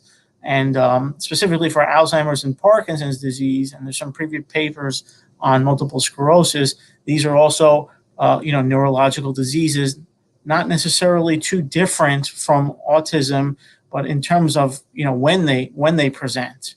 You can imagine that would you be able to tell Parkinson's and Alzheimer's in a child 2 years old? Would it be that too different from autism? These are obviously distinct diseases, but the point is that the gut has a significant role to play. So specifically looking at the Parkinson case, they found that many of the patients that received FMT had significant improvement in their Parkinson's symptoms in terms of scoring and quality of life. And the same doctor that Marcia was talking about that was also involved in some of the other FMT research, she published a paper where there was a rapid improvement in an Alzheimer's patient who received FMT to treat C. diff, someone that couldn't remember their wife's birthday, and weeks and months after they were being able to remember some things from their childhood, and basically their Alzheimer's disease effectively faded away over time. So this was something that wasn't expected and has been seen in the literature with other diseases like multiple sclerosis. So it basically says that the microbiome is a significant component, very powerful. We really should be looking at this in terms of the etiology of involved in autism. So I have some of the papers up here if you want to go back and read them. I was trying to do my best to keep that as short as possible. Just a little bit more about myself. We've seen some improvements with my son doing some things in terms of treating the gut, and those things are very powerful, and I know many other parents have too. Not every form of autism seems to be involved with the gut, but it does seem to play a significant component in many of the children with autism. So I suggest that if you want to help your child or your children, that at the very least try to look into this, because there may be some small things that you can do, and you might be able to see some significant improvement by doing them. And these things can be quite safe and quite benign, from nutrition to just probiotics.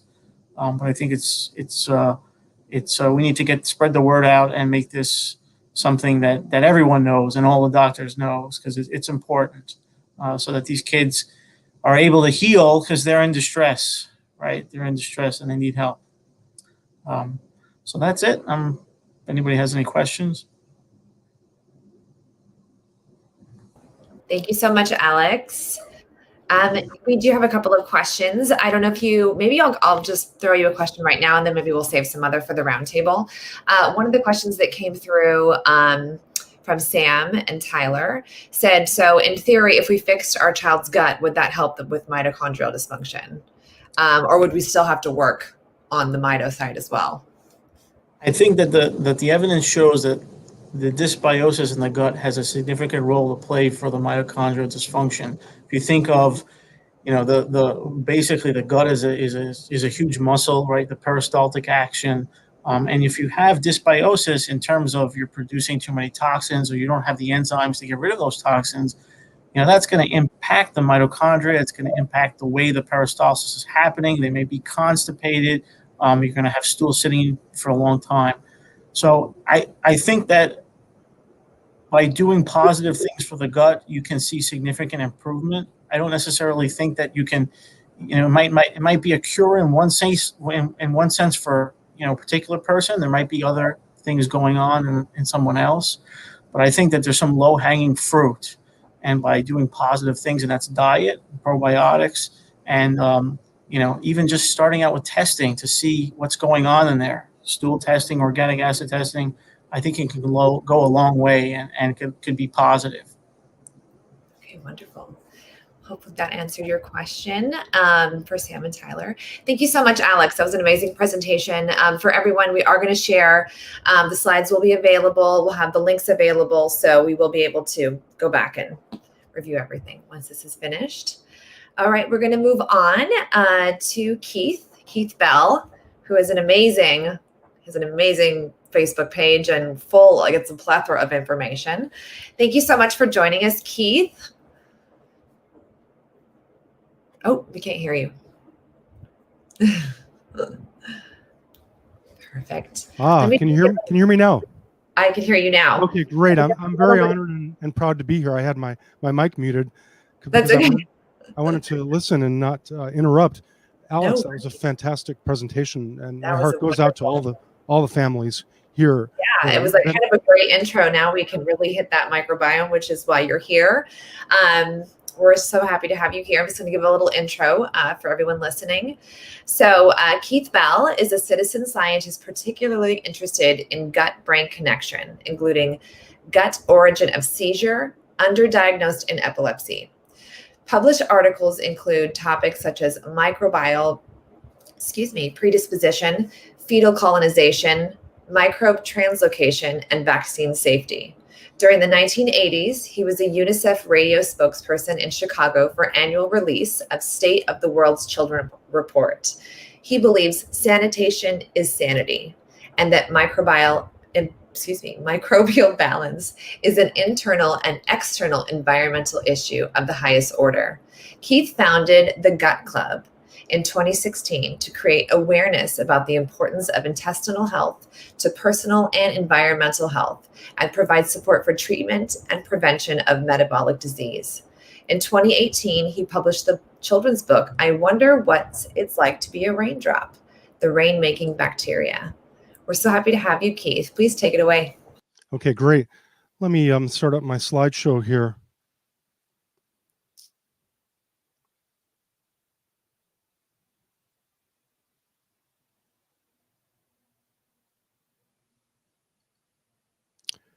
Okay. Can everyone hear me still? I guess so. Okay. Well, the focus of what I want to get across to everyone today is the concept of microbial predisposition and how this is key. Oh, I think I went to, let me try this again.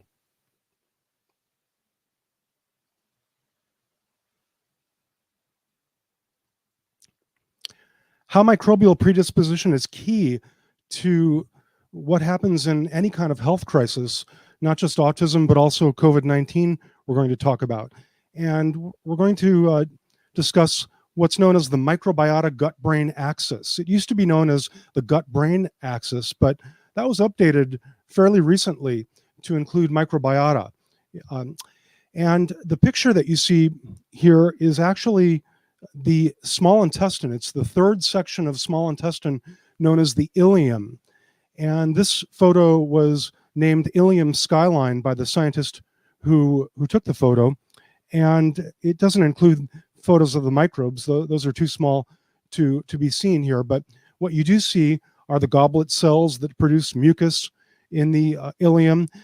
And below, you can see just the beginnings of what's known as the Peyer's patches.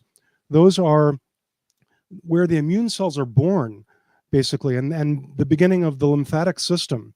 So really, I like to think of this as the most important part of the body. In fact, it's an 1/8 inch on the inside and an 1/8 inch on the outside, and together that could be construed as the most important quarter inch of the body, maybe even more important than the brain itself, because without health in this part of the body where there's a reciprocal relationship between microbes and host immune response, we wouldn't have proper brain function.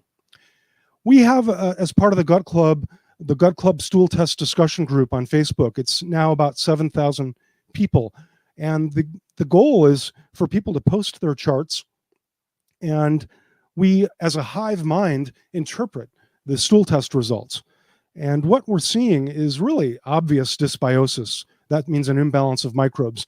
A lot of people think that, we can't really know what constitutes a healthy microbial balance. I like to think that you should never poo-poo the poo-poo tests, because it's better than shooting in the dark by far.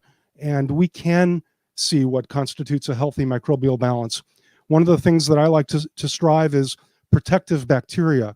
And when we see reduced or absent protective bacteria, and there are certain types that we can talk about, then that's a red flag. In this chart from a few years ago, I found this one particularly moving because this was a parent of an autistic child where they couldn't really understand, nor could their doctor, the importance of this result showing 46% proteobacteria. Hey kid, I'm sorry. We can only see the slide number 1, so maybe you can advance with the. Yeah, there you go. Yep. Thank you.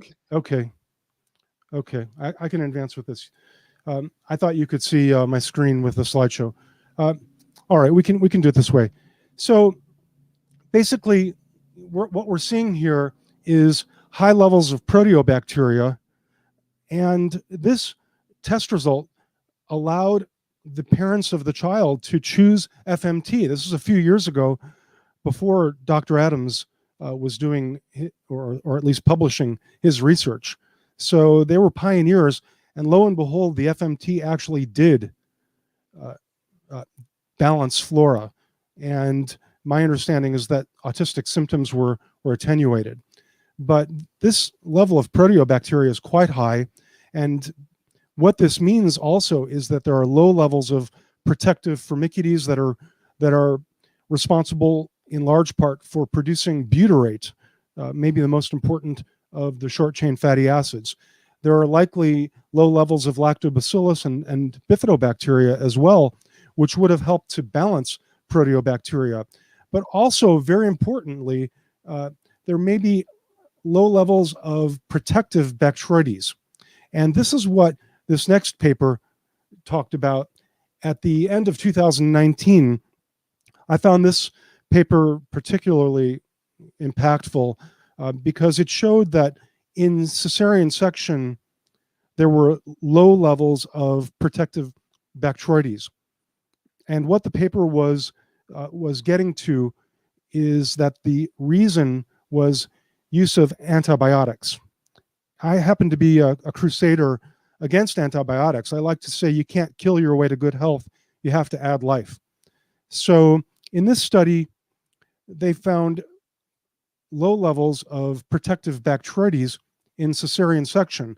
And this is a crucial thing because it's also been found that that C-section does carry a higher risk in autism. The same is true for obesity, by the way. But in C-section delivery, we're seeing higher levels of risk in having an autistic child, perhaps due to the antibiotics that are used that are leveling protective Bacteroides. And this paper was actually, let's see, this is March of 2020. And basically what we're seeing here also is a focus on reduced Bacteroides as the signature in gut microbiota of ASD. So I like to place a lot of emphasis on Bacteroides. Okay. Last year in January, I had the opportunity to attend, really as a member of the press, probably the most important microbiome conference maybe on the globe. It takes place in Miami, called the Miami Winter Symposium. And this is a video of an interview I had opportunity to do with Dr. Martin Blazer, who is a very important person in the field of microbiome. He wrote a book called Missing Microbes, which is probably the most important book for the general public about microbes and microbiome. And we talked about this paper. At the time, he wasn't even aware of it, it seems, but his wife does a lot of the work on C-section and using vaginal gauze to replenish the microbes that are missing in C-section birth. More recently, there's even study about using the poop of the mom and taking a small amount and replenishing those microbiomes orally with the newborn.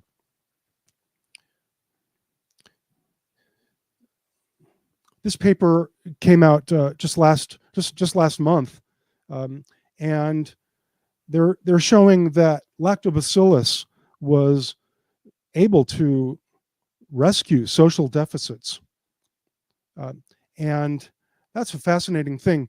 They found that hyperactivity was not altered, so they chalked that one up to genes. But I think hyperactivity can also be seen from a microbial standpoint.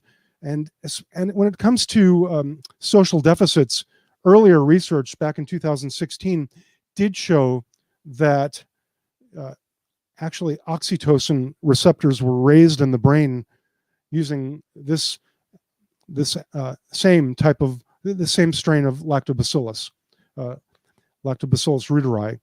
And it's fascinating to consider how this gut-brain axis, likely through other research, it seems to be that through the vagus nerve, the lactobacillus were able to raise oxytocin receptors in the brain, and how this can raise empathy and social interaction.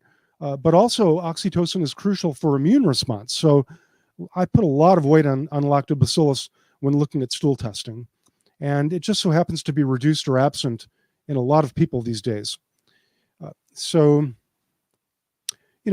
actually this is the time of year when, religion plays a significant role. And of course, fasting in the studies on fasting, and including intermittent fasting, have been shown to raise lactobacillus.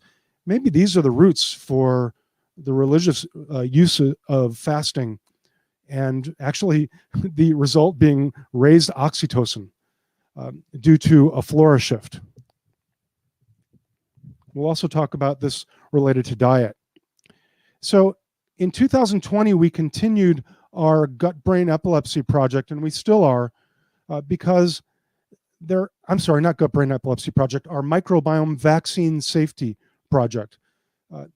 This is something that I consider the teeth of the Gut Club, and along with the gut-brain epilepsy project.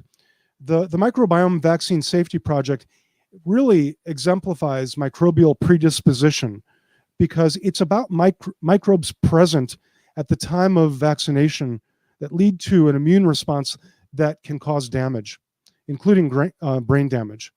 So, this factor of microbial predisposition plays a key role in my whole thought process. And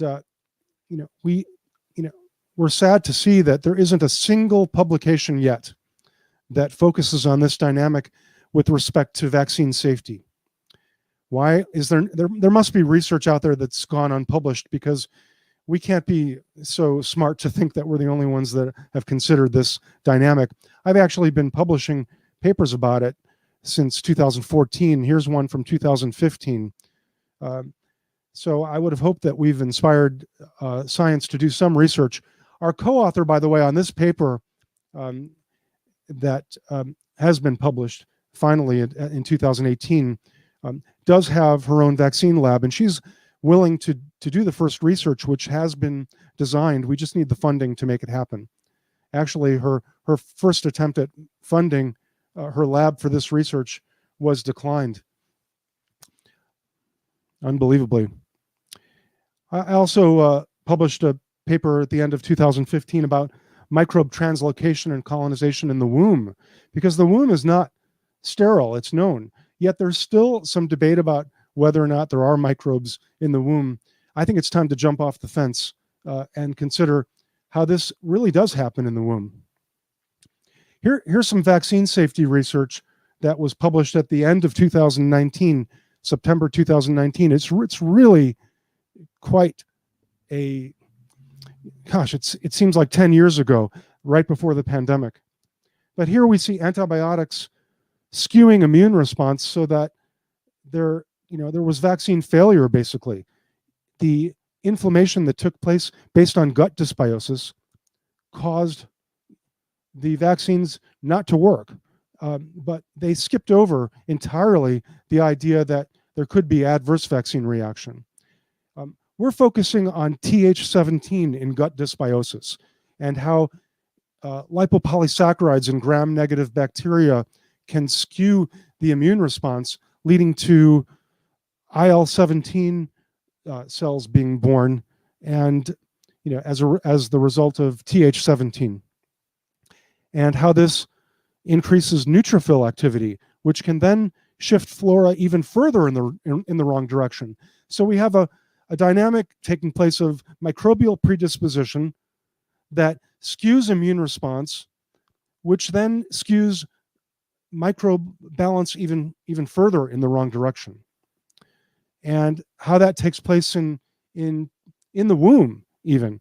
I mean, here we see how IL-17 is implicated in neurotypical development when it's reduced, when Th17 is reduced, but then when it's raised due to microbial regulation of this immune response, we can have issues of brain development in the womb. This is a particularly emotional piece of information here that is related, published 2016. They didn't take microbes into account, but what they're showing is in the womb, IL-17 increasing cortical malformation based on immune activation in the mother. So these things take place both inside and outside of the womb. You can have perhaps a very healthy child and then vaccinated, which causes an immune response that leads to a gut-brain axis injury. And this includes racial differences as well. In minorities, for example, it's even by the CDC's own acknowledgement, young Black boys are at increased risk of MMR damage resulting in autism. What they're not considering are racial differences in microbiota, which, according to the collection of literature that I've been compiling over the years, there's a natural difference, and that difference is higher levels of gram-negative bacteria. So it's been acknowledged finally at the end of 2019, November 29th, 2019, that gut microbiota affect vaccination to the point that it can result in what's called inflammaging. And they talked about this related to the elderly and how vaccines may cause an adverse reaction in the elderly. They didn't talk about children in this report, but inflammaging is not just about the elderly. This is something we started just last year about COVID-19, about how gut dysbiosis can lead to an immune response which damages the lungs. This was early on in the pandemic. Of course, now we know it's not just about the lungs, it's about all organs, including the brain. Here we see obese people are at more risk of COVID-19. It's the obese, diabetics, the elderly, and minorities that are most at risk in severe COVID symptoms. And based on our research, we know that lipopolysaccharides bind with the virus, so SARS-CoV-2. We know that proteobacteria bind with SARS-CoV-2, and we also know that SARS-CoV-2 virus binds with TLR4, which is a receptor that regulates immune response. And largely, about how lipopolysaccharides interact with that receptor.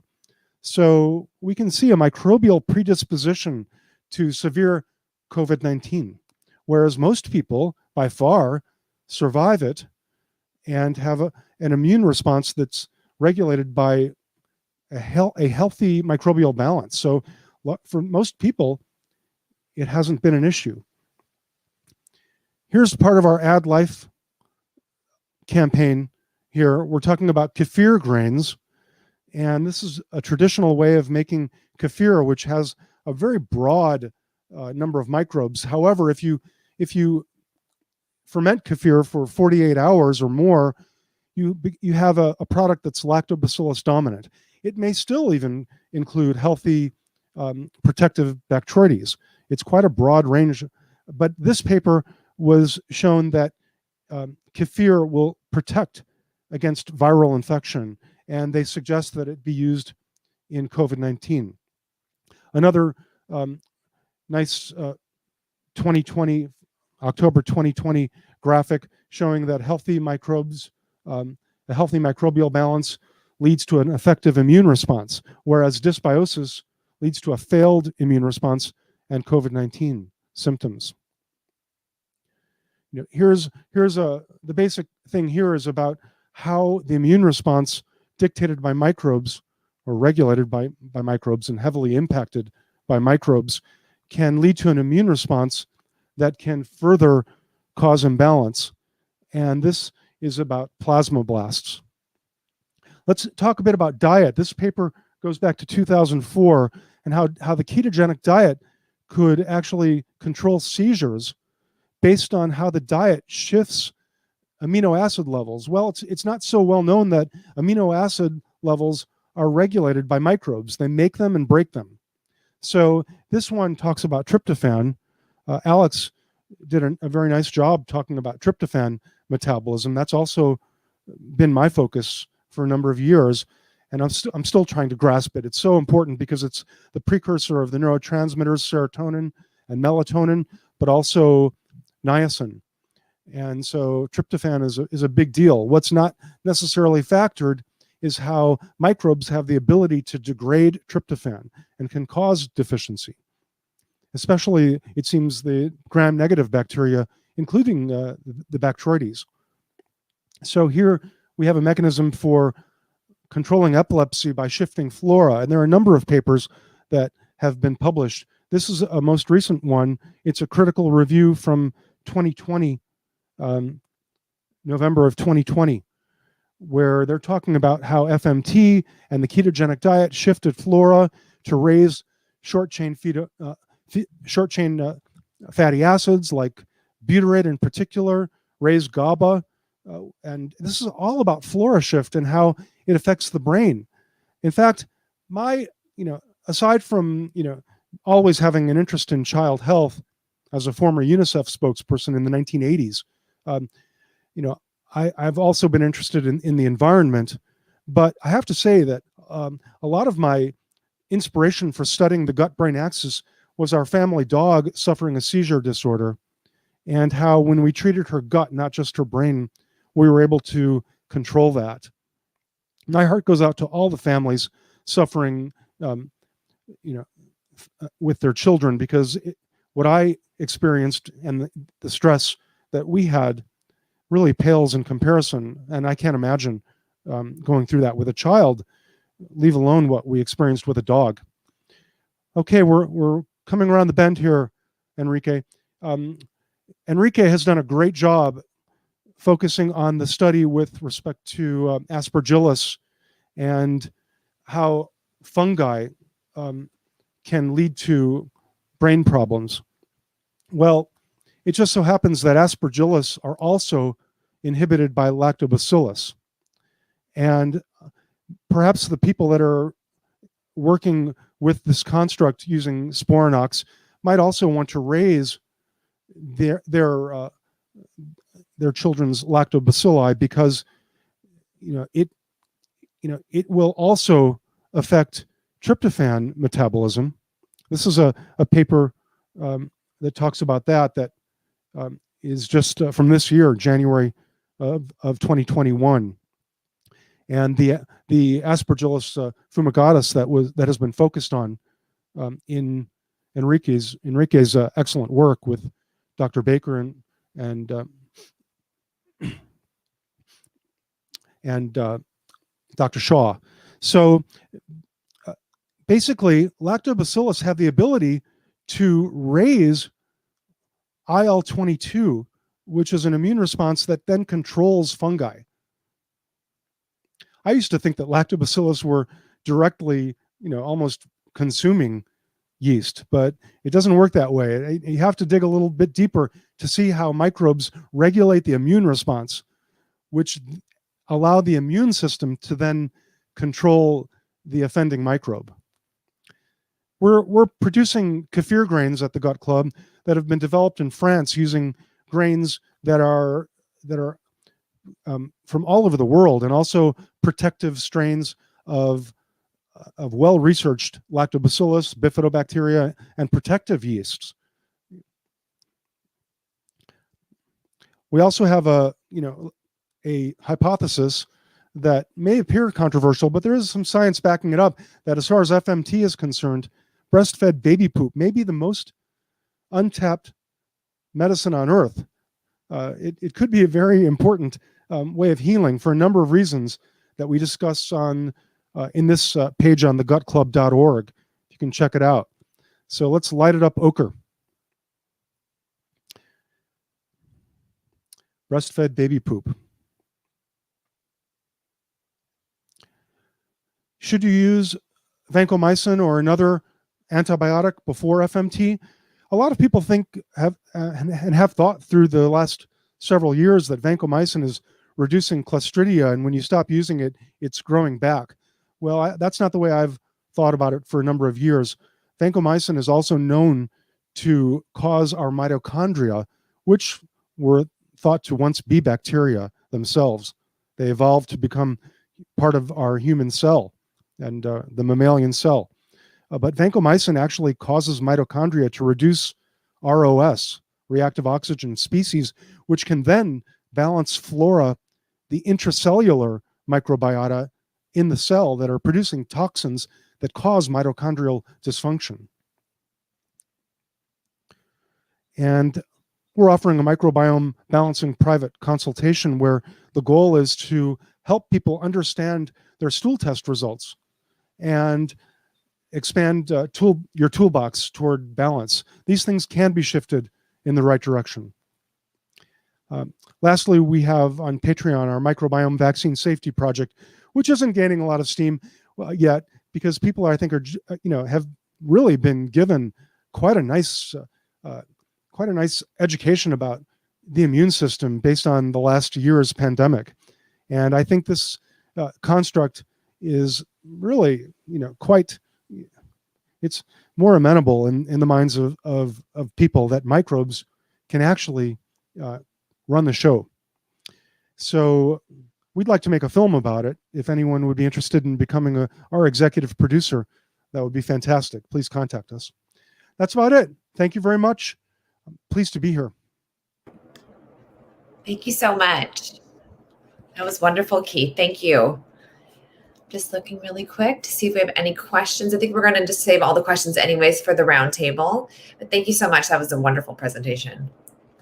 All right. I think we have Deandra back with us, who we had a little bit of an issue with technical situation.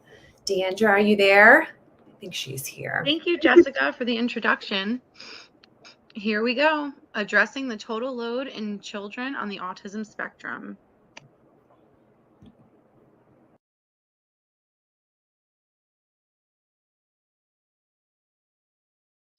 Today, I am representing the social media platform Power Moms Autism Getting Healthy on Facebook. This community of over 11,000 followers has made a huge impact on myself and my child's life and many other parents on their journey with autism. I am disclosing that I am an active member on the page. I do not receive any compensation through any affiliations. All opinions are my own.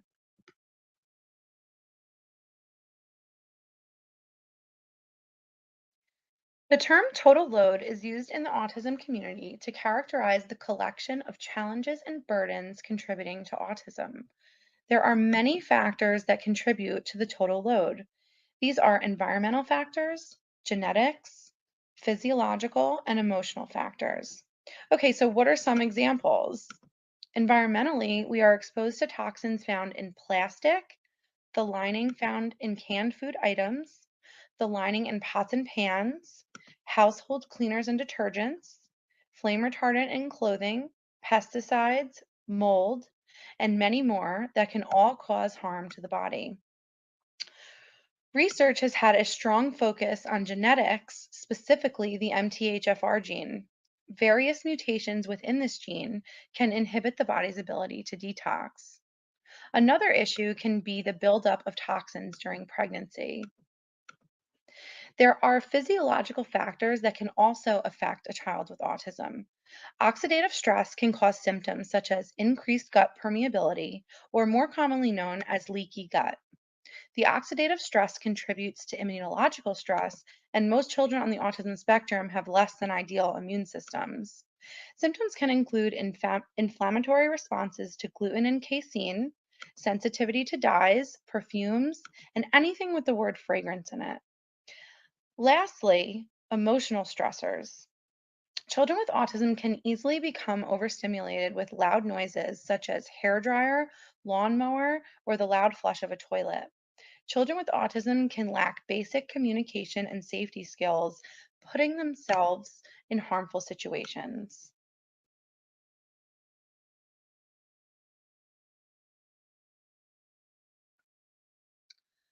So, why is this topic important to me? I have two amazing wild boys. Jaden is 5 and is typically developing, and Julian is 4 and is moderate to severe on the autism spectrum. They are 13 months apart to the day, and they are by far my biggest blessings. Julian was perfectly developing ahead of schedule up until about 1 year old. He could say mama, dada, baba. He loved to clap, dance, laugh, and play with his big brother Jaden. He made beautiful eye contact. He was our angel baby. He was a happy and content child, and I know I sound like I'm bragging, but he was such a good baby. I had zero concerns with his development. Then, around 1 year old, he had a high fever, cried inconsolably for a few days, and then slowly lost all of his skills. He stopped talking, stopped making eye contact, stopped clapping, stopped engaging with his brother and his parents. He started tripping and falling all over the place and began spinning in circles. I didn't know it at the time, but he was regressing into autism.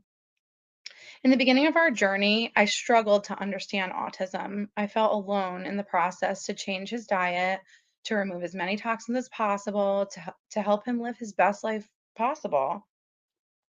I think many of you can agree that the struggle is real. I felt so relieved when I came across Power Moms on Facebook. Finally, my people. Over the past 2 years, I am so thankful to Judy to have started this wonderful community where I have gained an abundance of knowledge through active interactions, reading, and my own research that I am now able to help other new moms in their beginning stages of their child's autism. 2 years ago, I yearned for a connection with another mom who is experienced in the journey towards reducing the total load on their child. I now get to pass my passion and knowledge to moms with newly diagnosed children by giving them my personal experience. Food is thy medicine. What I need to get my body and brain healthy. These are all the things we focus on in the group, Power Moms Autism Getting Healthy. It is a positive, motivated community on Facebook dedicated to moms and even dads with children on the autism spectrum. The founder, Judy Ryder Duffy, is passionate and dedicated to a whole foods approach. This graphic demonstrates a more comprehensive look at the approaches taken to reduce the total load. Over the past year, some of the main focus within Power Moms has been consuming organic, wholesome foods, consumption of high quality extra virgin olive oil, daily exposure to sunlight, daily exercise, and the reduction of EMFs. In October of 2018, my son Julian was diagnosed with autism 1 month before his second birthday. Within 3 months of researching on my own of how to optimize my son's body and brain health, I discovered this large community on Facebook in January of 2019. Using these approaches synergistically, Julian's ATEC score has gone from a 99 to a 30 over the last 2.5 years. 180 is considered severe, and 0 to 10 is considered typically developing. This community has a strong focus on wholesome foods. That includes eating whole foods first. Eating the whole fruit or vegetable has a synergy effect on how the nutrients work together in your body. Many parents have eliminated gluten, a protein found in wheat products, and casein, a protein found in dairy products, from their child's diet. It is theorized that children with autism have a high sensitivity to gluten and casein, exacerbating the total load. We also discussed the importance of high quality extra virgin olive oil consumption. High quality olive oil is rich in monounsaturated oleic acid. This fatty acid is believed to have many beneficial effects for children with autism to reduce inflammation in the body. Once our children have switched over to consuming extra virgin olive oil for a few months, we then look to add even higher polyphenol oils.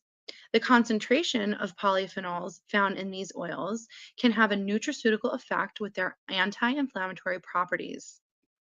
Lastly, we begin to add in fermented foods to our child's diet. Fermented foods such as sauerkraut, kombucha, and kefir are full of good bacteria or probiotics. Probiotics support intestinal health and help to improve issues with bowel movements, constipation, diarrhea, and leaky gut. Expanding the child's diet and consuming a wide variety of fruits and vegetables and whole foods is key. We are working towards consuming 30 different fruits and vegetables weekly to increase good gut bacteria. Having our children try new foods is a huge topic on the discussion board. We all have our ways of how to get our children to eat a new food. I was able to get my son to eat sauerkraut through training the taste buds. I started with pouring a very small amount of sauerkraut juice into his lemon water daily. I stayed with this amount for 2 to 3 weeks before adding a single sliver to his hamburger. Now he eats a heaping scoop on his meat.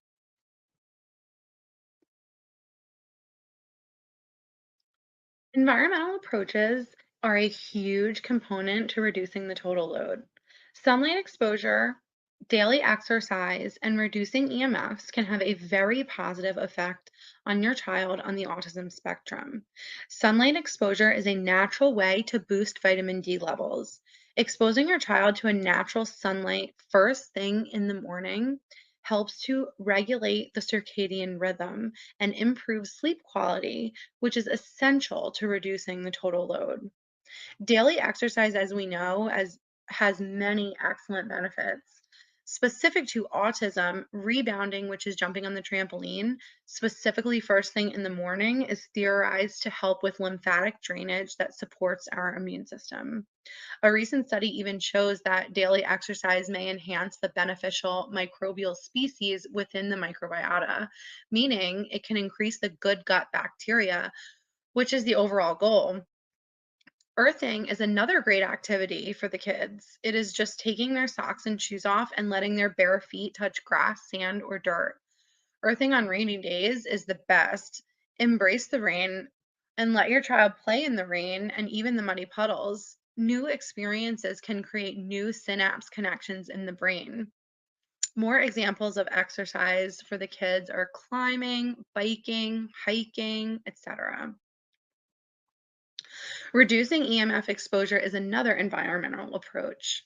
Electro and magnetic fields, or EMFs, emit low level radiation.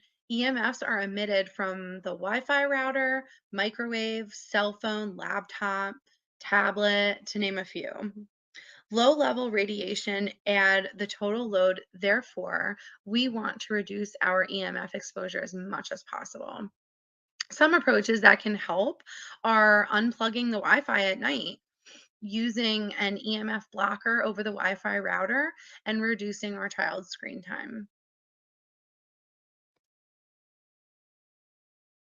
In conclusion, reducing the total load requires a multidimensional approach. We must implement dietary and environmental approaches on a daily basis to achieve reduction in inflammation in the body.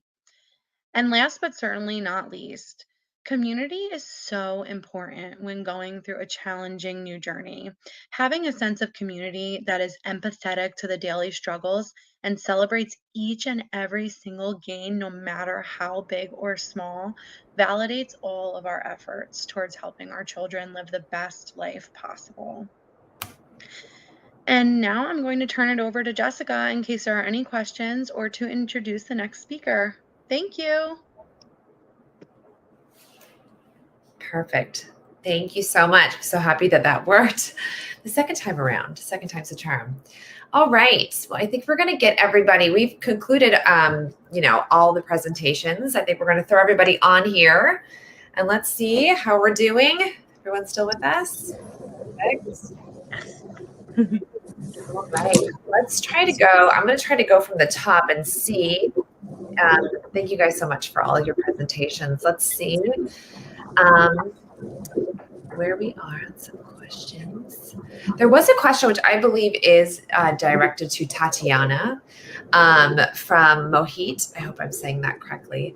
Asking, is autologous stem cells safe to do for a 5-year-old? I'm not sure what kind of stem cells he means. If he means cord blood or MSC from some kind of tissue, which could be adipose or bone marrow. But I would definitely say, on a very basic level, it is safe. Though I personally believe that whatever the protocol of the company or clinic doing this would be, I would definitely add a 3 or 4 week course of antivirals and antibiotics after the therapy, because any kind of immune event, especially any kind of stem cell therapy, can lead to some immune suppression, which could lead to some resurfacing of viruses or just getting a bacteria that's running around. So some clinics, some companies don't recommend it, but it's my personal opinion that of course it is safe if you go with a credible provider.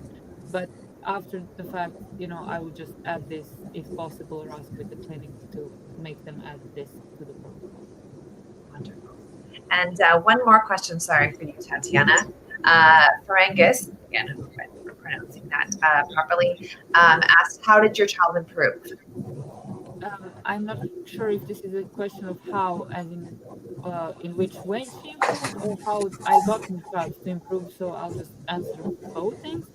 So my child is currently 8 years old. She has an APEC of about 25, 30, depending on the day and her mood. And she has improved so far that she is now coming from functional language to conversational language.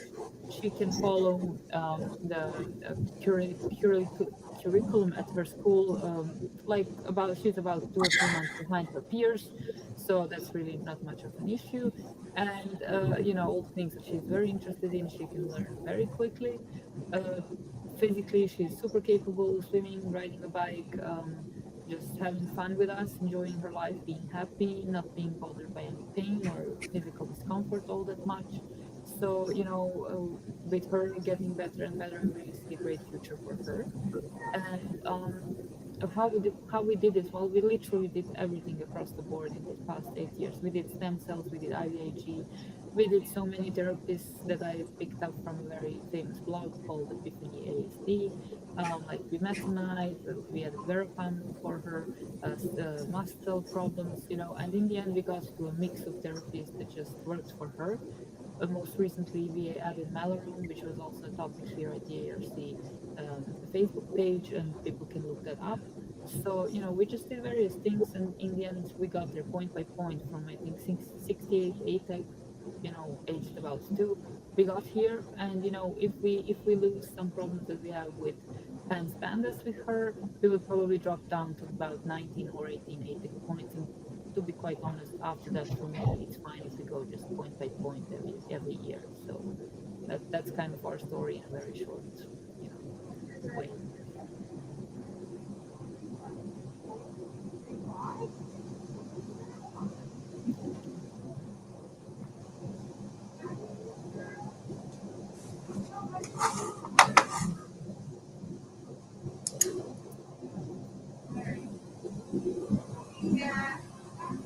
Yeah, we were having problems hearing you, Jessica.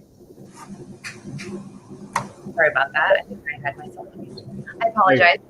This is from Sebastian. He was asked regarding ginseng RG3 nasal spray. It looks to downgrade the neuroinflammation in my daughter. Does anyone have any tried this? Any thoughts on this? Could you repeat the question, Jessica? Sure. So from Sebastian, he said, to all the speakers, have any of you tried ginsenoside RG3 nasal spray? It looks to downgrade the neuroinflammation in my daughter. You know, I have found that if the solution seems too easy, it's probably not something that's going to work. It's not one thing that helps our kids, but a multiple of many things. And, you know, if anybody emails me, I can send them the email that has the interventions that helped Ryan recover. Yeah, but if it sounds too good to be true, it probably is.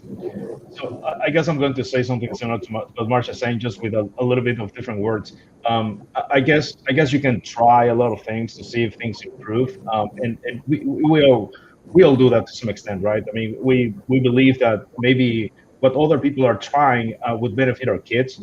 As we have had multiple researchers on the Autism Research Coalition page, they have always suggested to try to have like targeted therapies based on the kid's specific needs. So it's always a great idea to test for certain things before actually trying treatments.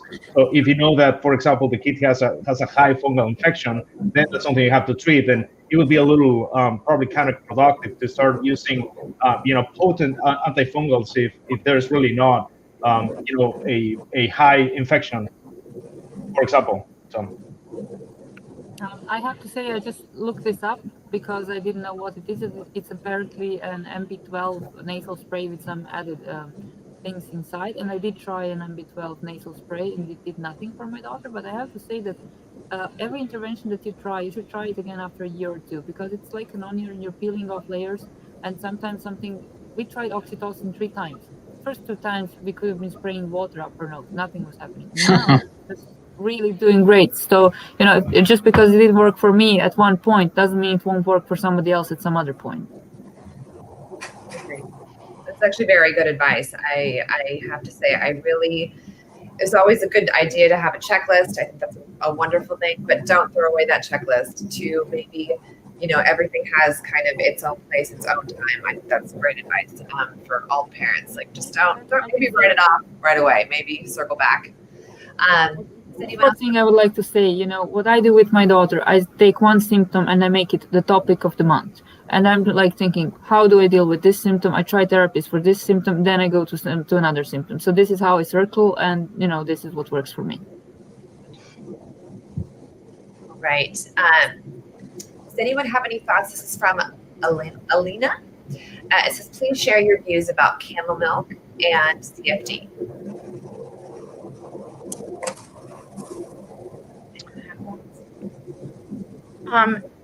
I'll answer that. I'm not an expert on camel milk yet because I've just started trying to get Julian to drink it, but I have heard and read that it is very close to breast milk and it really does help heal the gut. So I'm excited to try it and we'll see how it goes.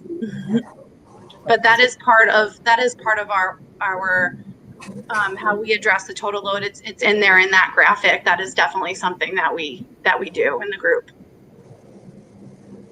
Okay, let's see. This is from Luke. I have a question for all speakers. How about addressing the negative mind that plagues sufferers of autism? The negative what? Could you repeat? The negative mind. In the parent? This is just what it says, I think, to infer. I think it's talking about the autistic kids specifically and how maybe they have negative thoughts. I think that's what I think so. Well, I have to say that with Ryan and with my husband and with teachers and everybody else, I would ignore behaviors I really didn't want to see as much as possible and reinforce the behaviors I wanted to see more of. And that seems to work with everybody. Sometimes we can't ignore things, but try to. You have to remember our kids all day long are told all the things that they do wrong. And as a result, they sort of feel like they can't do anything right. And that's why it's really important to not focus on the things that they're doing wrong and focus on the things that they're doing right. And some days it's really hard to find that one thing they're doing right. But that's the way I always did it. So one thing I would probably add is that we recently had Dr. Kristen Bachner, which is an amazing researcher, and he's actually himself a father of a child with not such a child. He's more like a teenager with autism. And during the webinar that he made for us, he talked about the increased levels in adrenaline in people with autism, and something that has been actually proven. And then he described the oxidative stress, right? So how the adrenaline, once it is oxidized, produces a substance called adrenochrome, which is known to be present in people with schizophrenia, for example. And this substance is responsible for a lot of the bizarre ideation and the like weird talking that some people have. So this is still in the process of being investigated, but it's interesting that one of the points that he made was that until just recently, autism, according to the DSM classification, was very similar to schizophrenia. I mean, until 30 years ago, maybe. And so we're kind of in the process of investigating, and there are a lot of people that are actually, looking at this phenomenon from different angles. So again, I believe personally that all these different things may be medical. So it is definitely worth exploring whether there may be some of these patterns present in these children. The other thing that I found for my son is exercise and drinking a lot of water was key to helping him. And, if he was having a hard time, that's when we used to go on the trampoline and jump, or we would go swimming. For some reason, water and swimming was miraculous for him. As soon as he came out of the pool, he was much more clear. Don't ask me why, I don't know. When in doubt, just go outside, get some sunlight. Everyone feels better when they get some sun. It's very important. I just wanted to say, if we all agree more or less that there is inflammation and immune problems in autism, what basically happens, we have to understand that the body and the mind are the same. And if our body thinks it's being attacked from outside, then we are in defense mode in our brain. That's how it works. The biology is working like that. So feeling negative, feeling like you are being attacked, basically means you have an inflamed brain, because that's the brain telling you, you are being attacked, just not by a visible thing. So I think the negative feelings are just one of the moduses where we can see that an inflammation or imaginary inflammation is going on. All right, I think that concludes all the questions. Yeah, what a great presentation from everyone who was here. We really appreciate it. We'd like to thank all of our speakers for taking the time out of their personal and professional lives to share their experiences with us here at the Autism Research Coalition. Our hope is that with continued research and relentless perseverance, we as a community can one day bring the autism epidemic to a halt. Because if there's anything that these speakers have shown us, is that autism is medical and therefore autism is treatable. Thank you so much to everyone for joining us today. Have a wonderful weekend. Thank you. Thank you. Thanks everyone for joining. Thank you. Thanks so much.